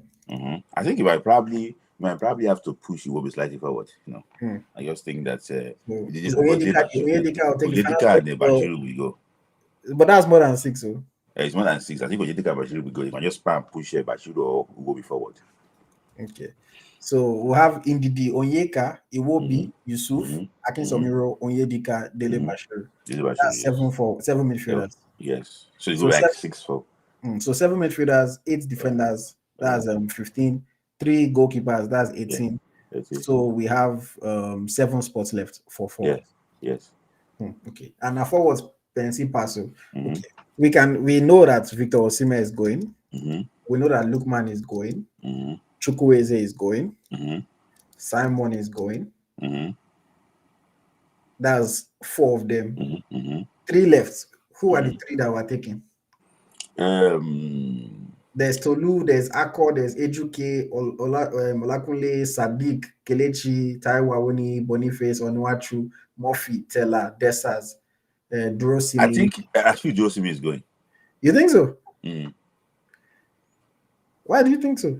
I just think that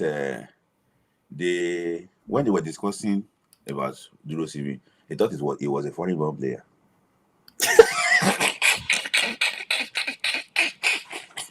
What do you mean they thought? Yes, now. A foreign-born player. Yes. He says it was a foreign-born player. That's how lazy people are.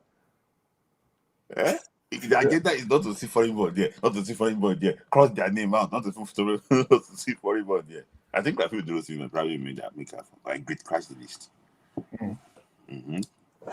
So if we put Durosimi, let's see, Rafi Durosimi, that's 5 names now. So who are the remaining 2?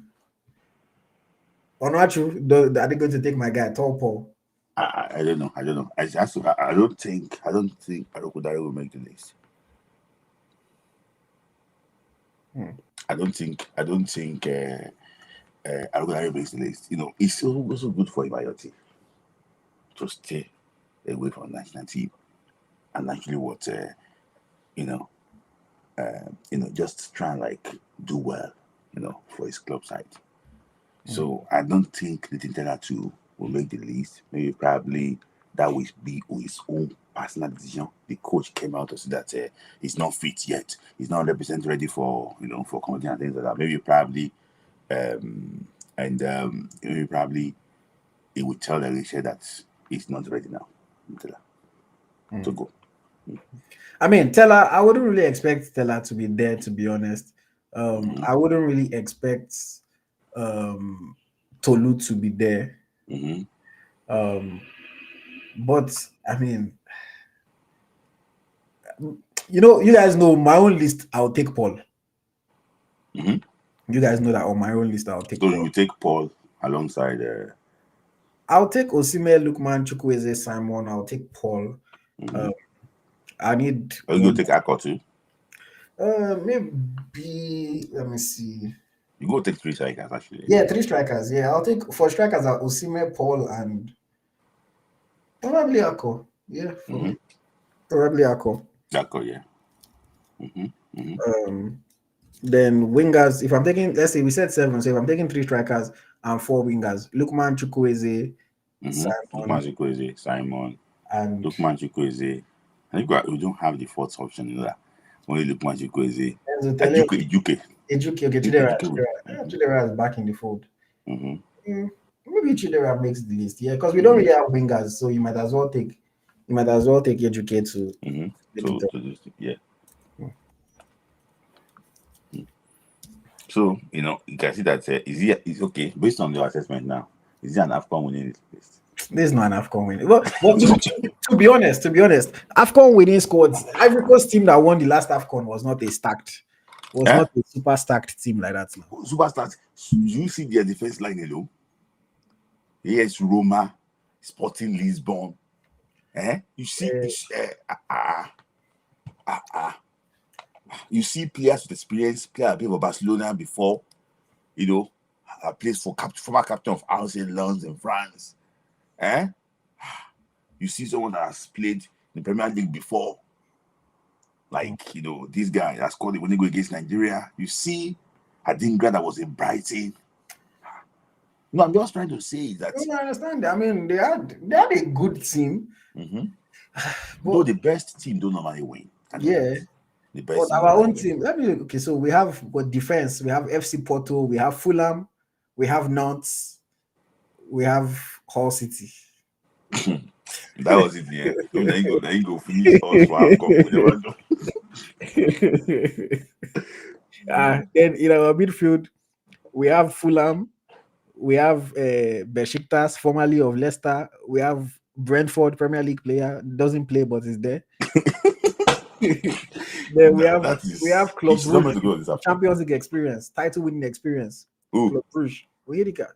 He has one title. We have Dele Bashiru, Italian Serie A. We have unknown Inter Milan defender, midfielder. Unknown. Don't call his club. Just say unknown Inter Milan. Yeah, striker. We have former Napoli. Don't call his club. Former Napoli top scorer. We have African best, former African best. We have AC Milan. We have AC Milan. Former AC Milan player. Yeah, we have Sevilla. So that is permanently glue on the bench. So. See, the best team will not win the AFCON, but it's just that we need to take it game after game. What is going to be your most ideal result in this AFCON, Nigeria? I think they need to get to the final again. Anything, again, in life, you try to progress. If you do something, you want to go one better. In fact, the goal is to win. You are going there to win. Is it easy to win because you say you want to win? Are you going to win? No. England, how many semi-final and final England don't reach? They've not won yet. So I understand, but I think you have to aim to at least get to the final again. For me, anything less than that would be fairly disappointing. The only explanation for not getting to the final is maybe you play against Morocco in the semis, or maybe you play against Senegal in the semis, or then you can understand and say, okay, you got the difficult brackets, so you did not go far. Anything less than, if you go out in round of 16, if you go out in quarterfinal, please, semi-final, if we see who you are facing, we can allow you. But even if you lose your semi-final, you have to clinch bronze. Well, you have to medal. You have to medal. We know that there's a way they package this in Nigeria. If you reach the semi-final of the AFCON and you want our favorite medal, we don't lose that third place final. If we win that one, they say we'll package it if they want the coach to continue. Golden bronze. So I had the golden bronze medal. So for me, this team, You know that going to the last AFCON. What was the comment? Okay, we go predict that one. Remember, with that prediction, and we Yeah, went last by. AFCON, I think I said semi-final for the last AFCON. Yeah, but because you are being patriotic. No, Because I we believed. just drew against Lesotho. I know, but I believed because see the players that we had. Mm-hmm. I just believe that we were good. You know, the last AFCON, I So, honestly believe. I didn't say we'll what win about now? because I knew that winning was it, but I said we'll get to the semi-final. What about now? Well, this is not AFCON prediction. We'll do next week. I'll do my AFCON. No. What about now? How do you feel now? Now, Mm-hmm. I think we have a chance. We're just not we're not firing. You know, right now we're inconsistent.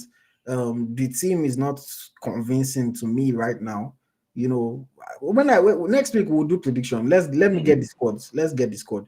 Next week we'll do prediction for the You tournament. won't get the squad By next week. When did I want to release the squad? when we go see to Morocco.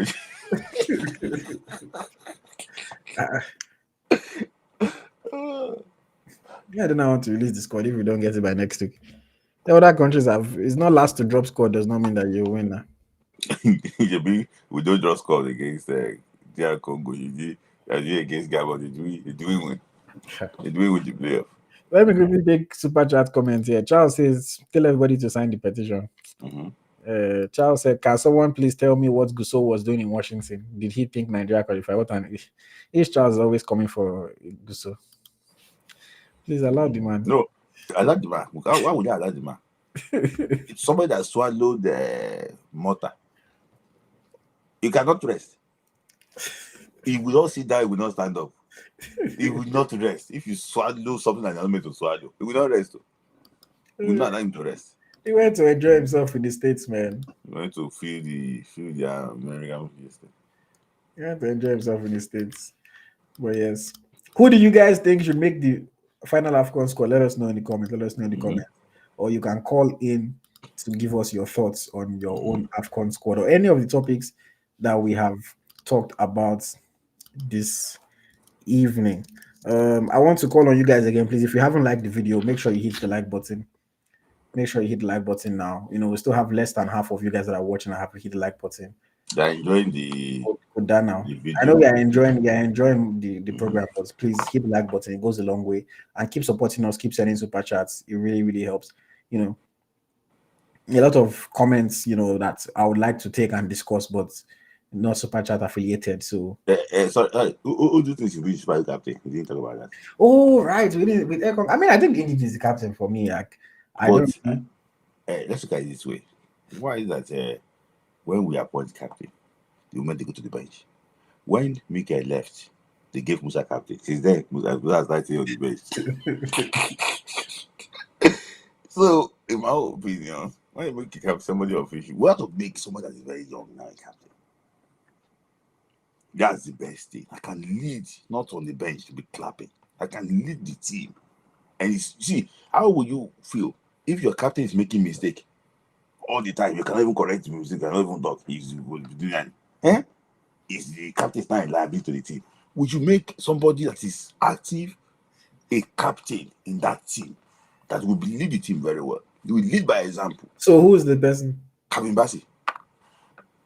Okay, I mean Calvin is not a bad shout. Calvin is not a bad shout. You know, for me, out of the top starting 11, I can't make Osimhen captain. I don't think Lookman wants to be captain even.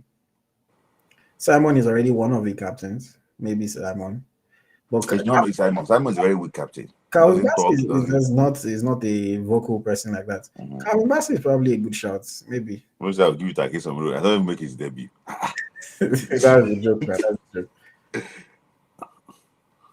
joke. Charles said, if we reach the final, I will give them bragging rights. That's why I want the boys to boycott the AFCON. Please fix our football. They can't boycott the AFCON. It's not possible. They can't boycott the AFCON. You're asking a question that requires a super chat. Someone said Indian Simon. Somebody said Osimhen. Osimhen cannot be captain. Osimhen cannot be captain.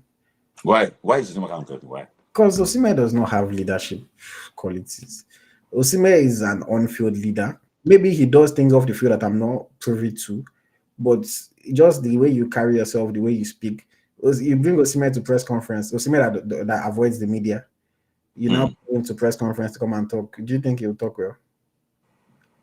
Maybe maybe you want to say that if he gets that responsibility, he will change his, But as a captain, you have to be available. You have to be friendly with with the people that are covering the game. You have to act a certain type of way. Like that's why Ekong was a model captain, because always you see Ekong even in camp, like even when things are serious, he will still make time to just greet people that are there, like, oh, how far guys, everything. Oh, thank you for coming. Because that's just the captain. You bring the outside world a bit closer to the team. You are the one that's talking at most of the press conferences. That's why I think Ndidi can do that, because Ndidi is quite friendly with the people, with the media. Ndidi can talk relatively well. With Osimhen, I don't think Osimhen can be the captain. He can be the on-field captain and be the one that is driving the team forward. But all those extra off-the-field responsibilities, I don't think it's Osimhen that does it. But I think it's going to be Ndidi. I don't think they'll move away from Ndidi. Yeah, I just think that a player should lead by example. In my opinion. But your captain is not always your best player on the field. I know, but the captain should not be a liability. Yeah, it depends on. Look at the Arsenal's captain now. What's he contributing to Odegaard?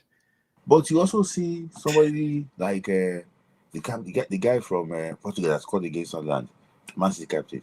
Is he Luis Diaz? He's not Luis Diaz. Ruben Diaz. Man City's captain is Bernardo Silva. Eh? Man City's captain is Bernardo Silva. I think he was captain before. He's captain now. He just does not start.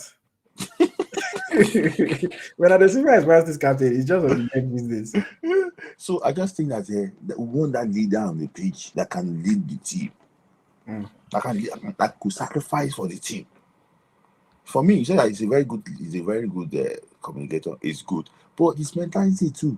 I saw his press conference against the Republic in Ivory Coast. He said we can't expect. He said we will go to Nigeria. We'll not be winning any games. No, that is not Nigeria. I know. These people are just watching as Super Eagles.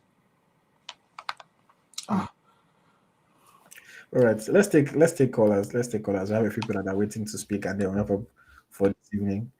Thank you to everyone for sticking it out with us, man. I appreciate you guys. Okay, first person we have. Anwusi Udoka. Welcome, sir. Yeah.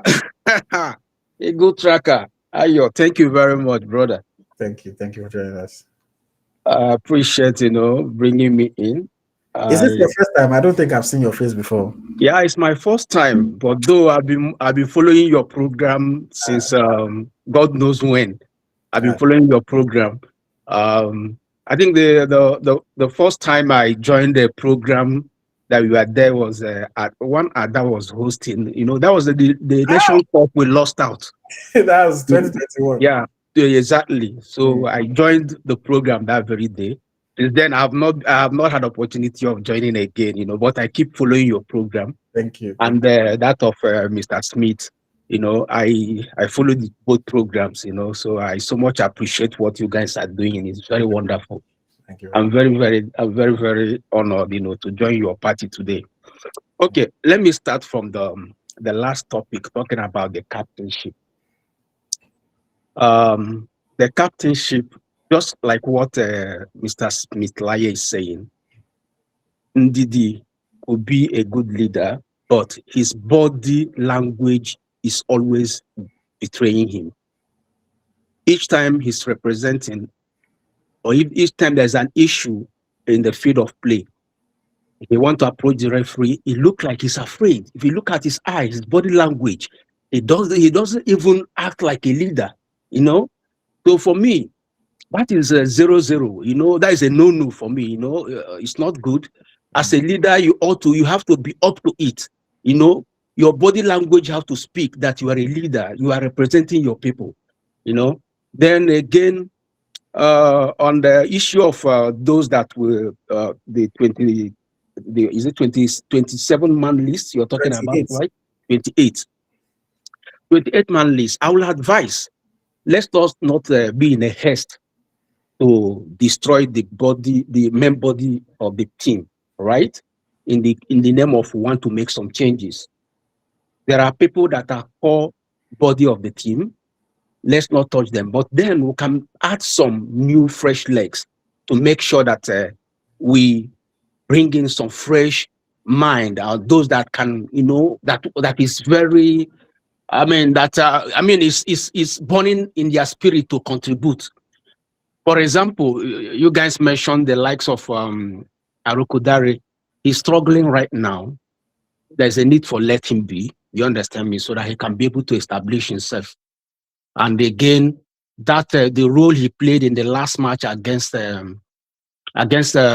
Congo, after since then, I don't think he have recovered because the weight of not doing well and the criticism is still on his shoulders. So he's trying to get himself. But I watch the game they played today, if you watch him in that game, you know that is not the Arukudare in Belgium. You understand? He's still struggling. So the reason one cannot say.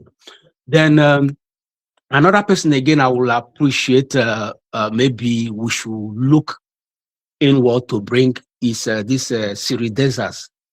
I swear to God, Siridezas will make a very good contribution if he's paid with Osimhen. Remember, what makes him to look like he's not good is that he played alone, right? He played alone in most of the games. So he was bringing against South Africa, and which other game again? The previous one before South Africa game, he played alone as a striker. So he looked like he was struggling. But if you paid him with Osimhen, as a supporting striker, this 2 to beat 1, you understand me? That guy will be very good. He will make a very good contribution. And maybe in the midfield, we need somebody that is entertaining. Actually, I've been hearing about Akin Simiro. I've not watched his game, but from all indication, I know that he's very good. We need that kind of person. Then this young man from Crystal Palace, I don't know if you guys see his game yesterday. Uche. Yeah, I think he's getting his mojo back. He's getting the confidence.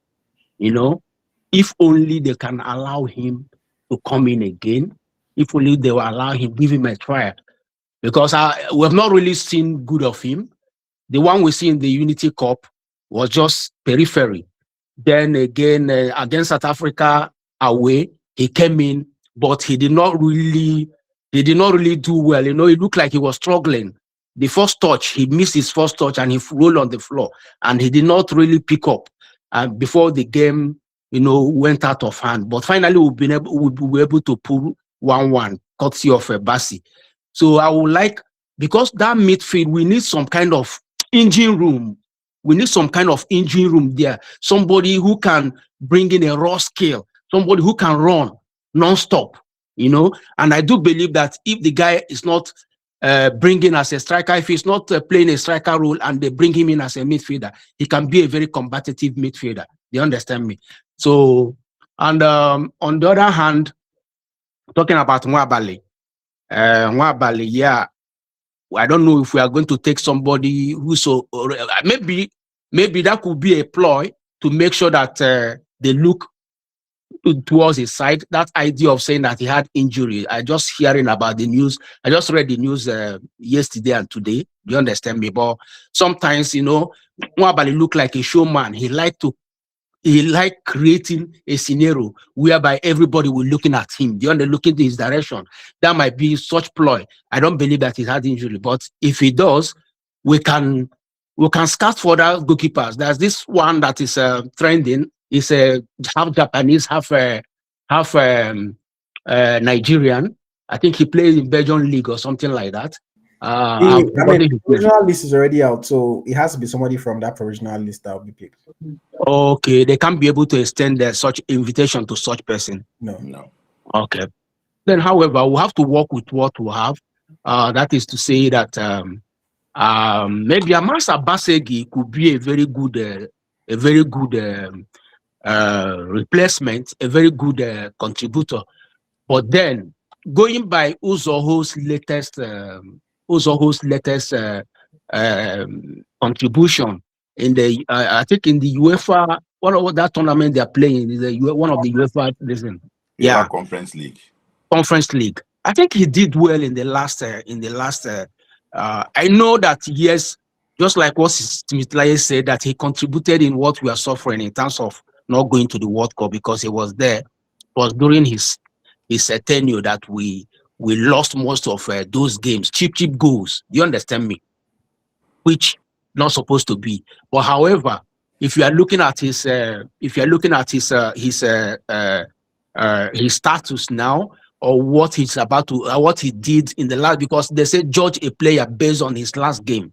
If you look at his last game that he did in the conference, in that conference league, he did very well.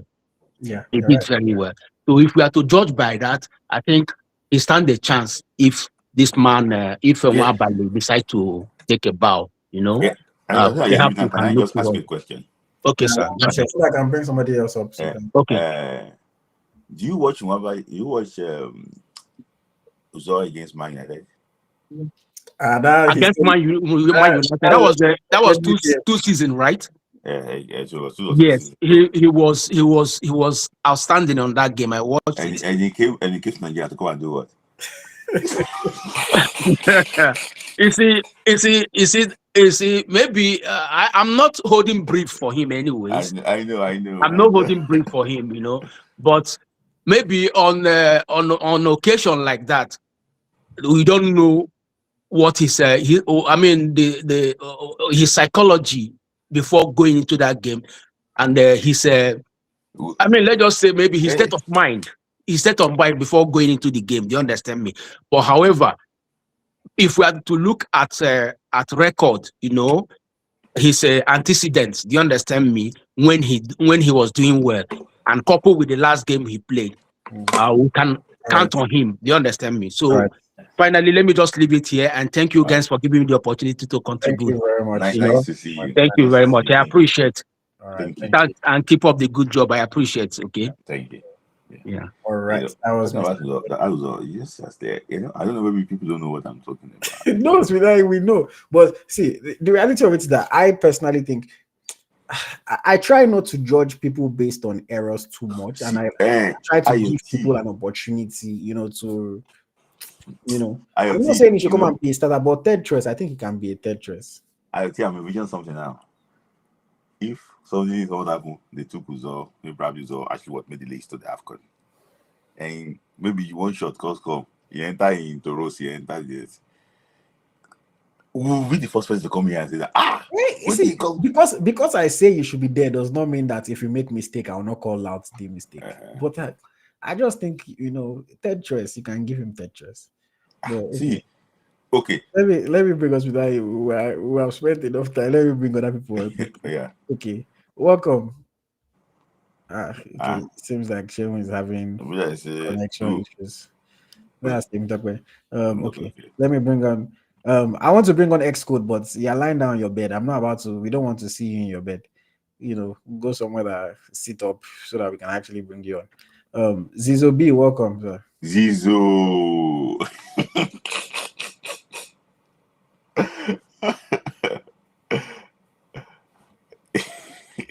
We can't hear you. I hear you. Still is not on. Smith, my man. I hear you. Nah, see that's the World Cup, oh boy. I just ran away. Now you're back now. AFCON is coming. I was totally disappointed, man. But as soon as Osimhen left, I just turned my television. I knew we are not going to survive it. I just stopped watching as soon as Osimhen left. I didn't even watch the second half and the extra time because I've already given up. I knew Nigeria will not survive it because this is why I said that is when you look at our players. Our players, they are not playing well at all. I don't know why they are not playing well. We don't have team that has that kind of passion, that want to deliver. They want to win. They want to win by all costs. Even if it will take their life. Let it take their life. We don't have that kind of team anymore. I'm telling you. We don't have that kind of team anymore. The team, everybody is just, especially look at Iwobi. Look at Iwobi. Did you watch Fulham match against these people? The last match they played at the weekend. No, the last one they played against Crystal Palace. Crystal Palace. He did the same thing he did against Nigeria. You know you don't have that strength to guide ball. Why are you guiding ball like that? 3 people, they just collect ball from him. They nearly score with it. He keep on doing this. You are not a strong midfield that has been bullied. You know that kind of strong as in player that have start strong. That's like some like Bassi can bully 3 defenders, 3 players at the same time and win the ball. But this guy cannot do it. Iwobi cannot do it. We don't have that kind of players anymore. That's why I'm worried with this Nations Cup they are going. I'm not putting too much confidence on them because all the midfielders, I'm not talking about the strikers are a bit okay, but this midfield that will supply the strikers ball to score goal, all of them are the same thing. Iwobi, Onyeka, Onyedeka, all of them are totally the same thing. You cannot say this one is different from this. All of them are playing the. You can't say this guy. That was the reason why we lost that game again, because I later watched the higher. That was the reason why we lost that game. Nobody could to absorb the as in the way the Congo as in putting pressure on us. You know, when the as in midfielder will collect ball like this, you would like to as in guide ball left and right and switch all these kind of switch passes. We don't have the players that does this kind of thing anymore. That was this is why Mikel is so good. He will control the ball even if when 3 defenders are circled around him, he will still guide them and switch the ball immediately. But do all this one, as soon as one person approach them, they lose the ball. As soon as one defensive midfielder approach them like this, they lose the ball. Not to talk of 2. We are losing ball in our midfield. The strikers that they are not getting or as in necessary pass they're supposed to get to score goal. That was the reason why we are struggling to beat all the strong team. You see Nigeria playing against Tunisia. You understand this thing I'm saying to you. You will see what will happen on that Tunisia match. I'm not talking about Uganda and all this Tanzania. No, it's big match. They can maneuver their way against all these small team. But you see the big teams like Senegal, Morocco, Tunisia, all these countries that are very talented, that they play good football. You should struggle to win them because of that midfield I'm talking about. Nigeria, we need to look for as midfielders. Look at the way you see the way. I want to ask you a question. You mentioned the midfield. Do you think that Frank Onyeka and Ndidi are not, and Alex Iwobi, these are like Premier League players before?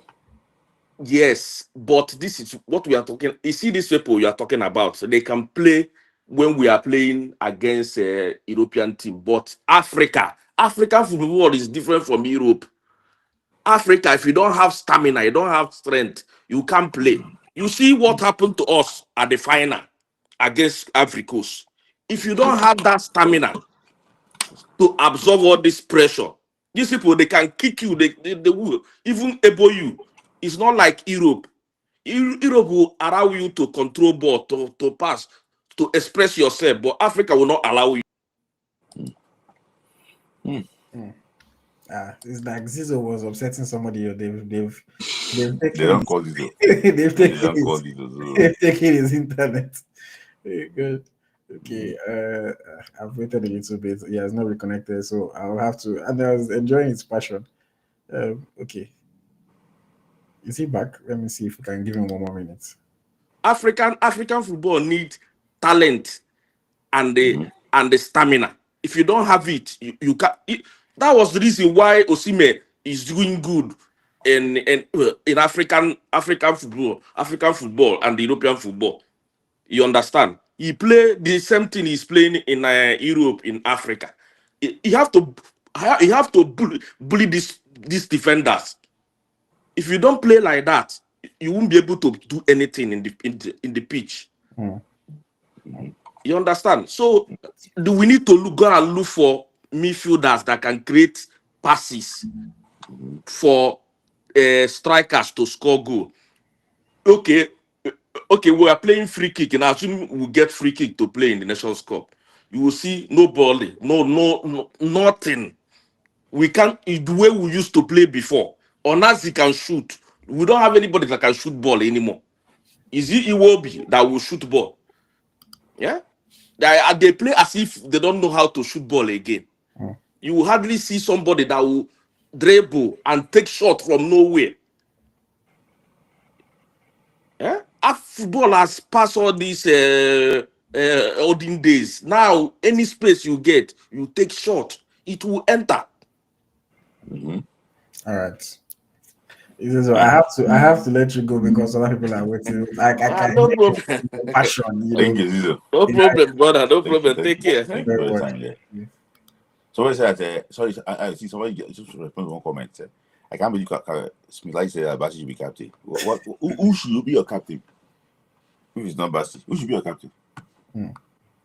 See, who is the regular there you want to give captain? Look at that team. Who you want to give captain to?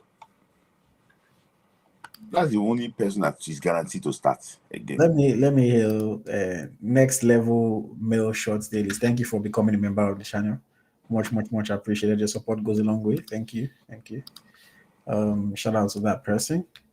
Okay, very quickly, let's move forward. We have 2-3 people and wrap up for this evening.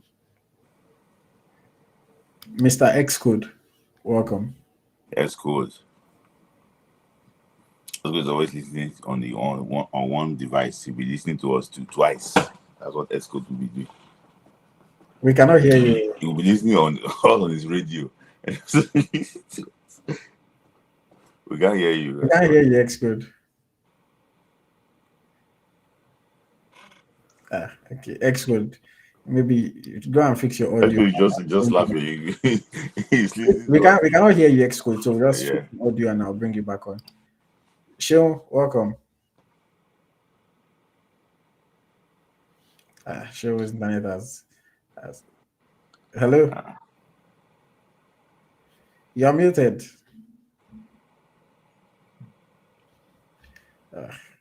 Is everybody having internet issue today? Okay. Let me bring Uche. Uche, welcome. Yeah, can you hear me? Yes, we can hear you.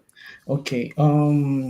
For me, especially in regards to the team, for the midfield, I think it's the midfield that we're actually having issues. So we have to. I don't know whether the coach will decide whether he wants to use the midfield and do quota system, or use the midfield and pick the right players that are supposed to be there. So, like the former speaker said, he said we need players that can actually that are combative in the midfield. So, in that list right now, who would we pick that we understand that can be combative? My choice would be Inadi. Inadi is combative. So, and we already know Ndidi cannot play 2 games at a row. So we need someone that at least can come in and deputize Ndidi when he plays maybe 1 game, the next game he can't play it. So I'll pick Nadi. Because if we're picking at Hassan is just going to come there and just add numbers. He wouldn't play. So let's pick someone that we know that would challenge. Will challenge in the team. I'll pick Akin Somiro for CAM with Iwobi. At least one can fight over that spot. Then Ndidi and Inadi will fight for the second position in that double pivot that they usually play. Then who else again to complement? Maybe Oyedika, Fisayo Bashiru to one in Lazio. Those are people I will pick. Then I'll even put Uche as the striker. I noticed against Crystal Palace against Fulham, he played that role properly. He played it very well. So when we need someone to fight for the ball, he can fight for the second ball. At least he knows how to do that. He has played in the defensive team. If Osimhen is not playing, if he's at the front, he would have more assurance that he will battle for the ball. At least he will keep two center defenders busy. He'll be able to nod the ball. You don't want to call in someone like Aroko Dari. Osimhen has not played with the team before, but he could be your wild card if you still want to add that. So for my 3 strikers, I'll pick Ako, Osimhen, and Chrysanthus Uche. Then the wingers, I will pick what's his name? Chukwueze, Lukman, what's his name? Simon, even though I have my reservations about Simon. But because he's the coach guy, so he will definitely make it in the team. And I'll try someone like Otele rather than HUK because we need goals. So we need someone that can strike the ball. So I'll pick Otele instead. Then the defense, I'll pick just the same players that Smith Layi spoke about. Then the goalkeeper, if Nwabali is not coming, I would say what's his name, Uzoho. But from what Smith was just talking about those moments, I was like, wow, especially the one that they scored and they kept looking at him like, guy, how far now? That was the Saudi game. I was like, wow. So those kind. So maybe I'll pick. Then Adele would go. Maduka Okoye, hope he's fit. He plays the whole game. Then Obasoge. So people that have been around the team should also stay in the team. Then in the case of captaincy, I'll give Osimhen. But because Osimhen is not in the team, who's the most influential or someone that is outspoken enough? That would be Basi, or I'll even pick Zaidu Sanusi. Let me ask you: does Osimhen really give you people captain vibes, or are we just saying Osimhen because he's the best player on the team? Yes, he gives. Most times he just needs to put people in the space of leadership. You think they don't have it until you put them there, or they think they don't have it until they realize that they have to be responsible for other players or speak up for other team members, and before you know it, they show up to the party. So I feel like Osimhen would be a right candidate, Basi or Seydou Sanusi. Have you ever seen Osimhen talk to a referee before? Oh, You know that there's a rule now that the captain must be the one to speak to the referee. Yeah. Have you ever seen his hand like this? See, for me, again, I love Victor Osimhen. Fantastic player. I just don't see Osimhen as the person that So you feel like he's going to get a red card if he tries. First of all, if he has to speak to the referee, Osimhen is not going to go to him calmly. Secondly, again, the captain role is beyond just the 90 minutes on the field. There's liaison with all the coaching staff, with all the people in the camp. There's organizing the entire team, making sure that everything that they're supposed to be doing gets done properly. There's all the press speaking to the media. When all the referees are having meetings that you're supposed to relay back, it's the captain that they will call to have meeting with. The captain will go and relay back to the rest of the team. All the off the field stuff. And I know, because I work with the captain of the Super Falcons, so I know a lot of the things that she does forget when she's on the field, off the field. And I just don't see Osimhen taking up all of that responsibility. And I know what you said, Uche. You're not wrong. Like, there's some people that might just be quiet, calm, and you don't really know. But you put them in the leadership role and you see them step up. But the issue is that Osimhen is not like we don't know. Like, we know the kind of person that he is. So for me, maybe that kind of position might calm him down. Osimhen, what essentially what it is that, you know how there are some guys that they live their life anyhow, but if they have a child now, they'll have to get their things together because now you have a child. Maybe that's how Osimhen might be, because in real life he has a child and he has to become a model father for his child. So maybe if they give him the captain's band and they talk to him, that guy, you need to behave a certain way, maybe he will. First, I don't even think Osimhen will want it to be. And I feel like right now, especially with the advent of Ekong's moving on, we need someone that has clout. So that NFL starts getting scared. because I just feel like sometimes if maybe the player is not well known, imagine Osimhen carries the same matter, they try the same matter, and he carries it out again and tells everyone that we're going on strike. They know that Osimhen is real, like he's very serious. He won't want to play that kind of card that they did the last time. Like, how do you take 1 billion and at the end of the day it's just 150? I heard it was up to $150,000, and they could not show up. They could not show up. So this we need someone that when he speaks to NFF, so that if he's like liaising with NFF officials, they know how serious the matter is, and maybe the field on the field issue that he will need to regulate. But we need someone that can challenge the status quo, because the status quo is very, very poor. It's the reason why we did not qualify to the World Cup. Assuming they had someone that will tell them that this current game we are going to play, this is how we want it, this is what we expect, this is how much you're supposed to pay us, and they know that person is not bluffing so they can't call his bluff. So that's what we need right now. Not someone that is nice, jolly good fellow. No, we don't need that right now. Yeah. So in that situation. Right.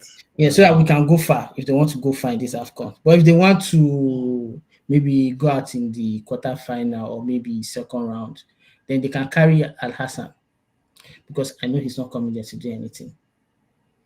Yeah, so we don't want people that will sit on the bench, and I think that's what cost us the last Nations Cup, because the coach did not have anyone to replace Aino. He did not have anyone to put in the midfield when Oyeka was tired or Iwobi was tired. Those were critical aspect of our games that destroyed that especially in the final. And we need someone that can come. Imagine you put someone like Nadi or you put someone like Akin Somiro, two of them in the middle. Then you definitely know that they have energy to run 90 minutes. I watched Akin Somiro's game today when he came in second half. You saw the game? Did you see the game? I didn't watch that game now. If you watch his game, you just know the way he controls the midfield. He just makes you be like, wow.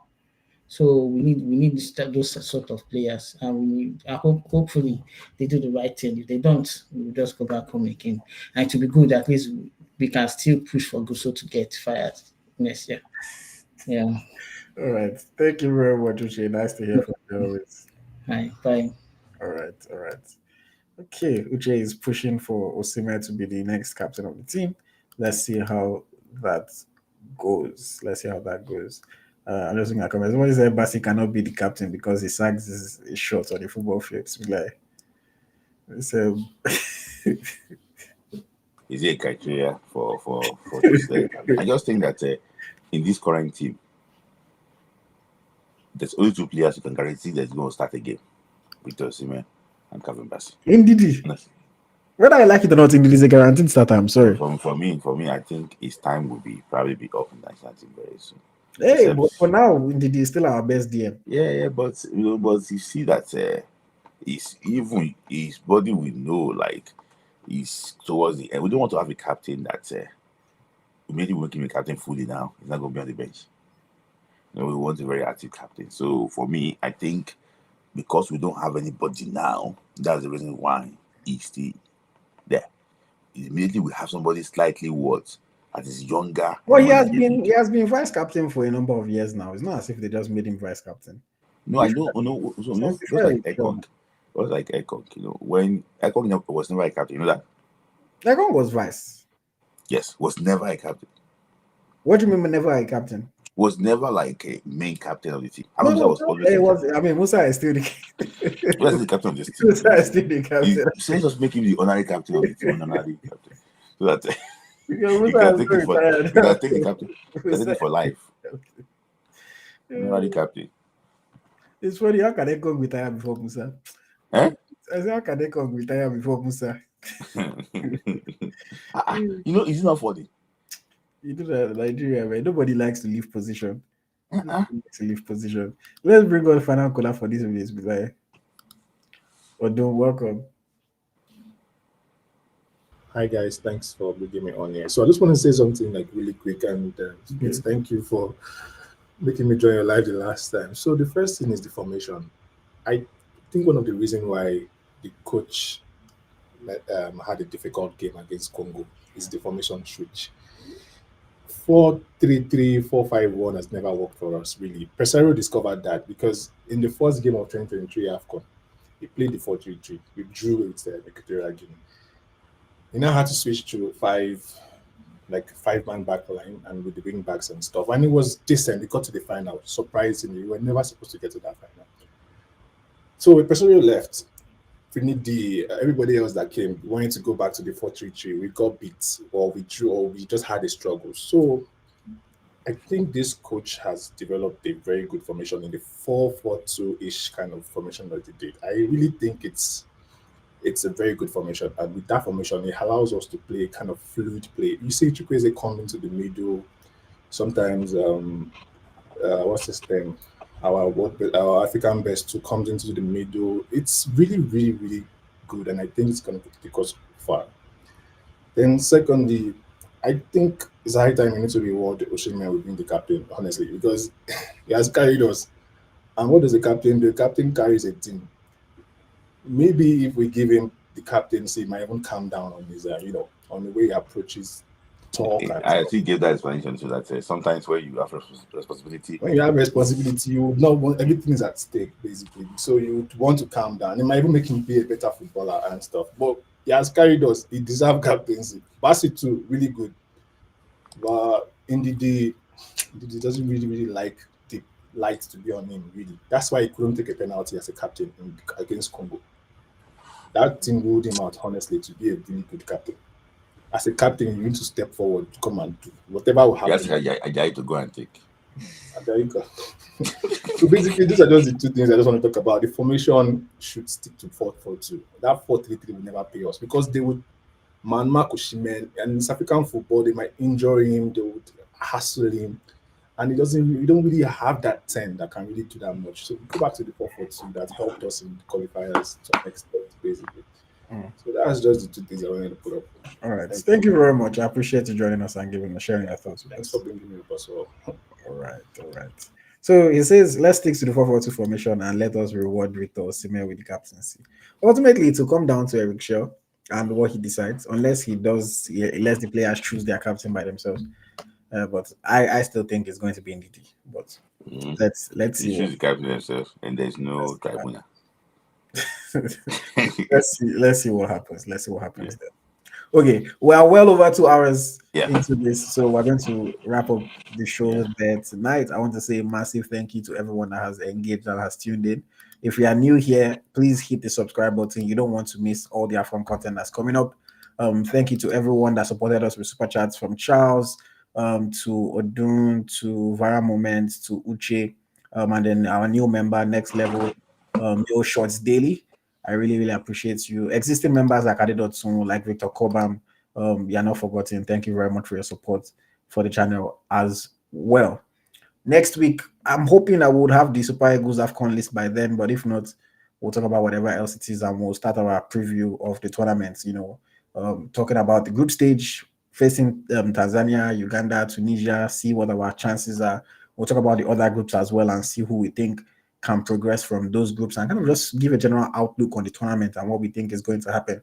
And then, as usual, before each game, I'm going to post my video on the channel as well to talk about the game. After each game throughout the tournament, I'm going to be live with you guys. I'm going to spend my Christmas with you guys. So you guys better keep me engaged so that I can enjoy my Christmas, because literally people are like, oh, let's go here, let's go. I'm like, I can't go anywhere because I have to be covering the AFCON. The AFCON is, and if I say, okay, I want to go with my friends to somewhere now, there will be no space for me to be able to do live and be able to do all these things. So I'm staying at home doing AFCON with you guys. So please, guys, engage me throughout the tournament. And AFCON, people are always active on YouTube. Is there a game on Christmas? Is there a game on Christmas? I don't think there's but Boxing Day. Okay. Yeah. I don't think Christmas Day will not be very wise, but I know Boxing Day there is for sure. Yeah. So we'll see how it goes.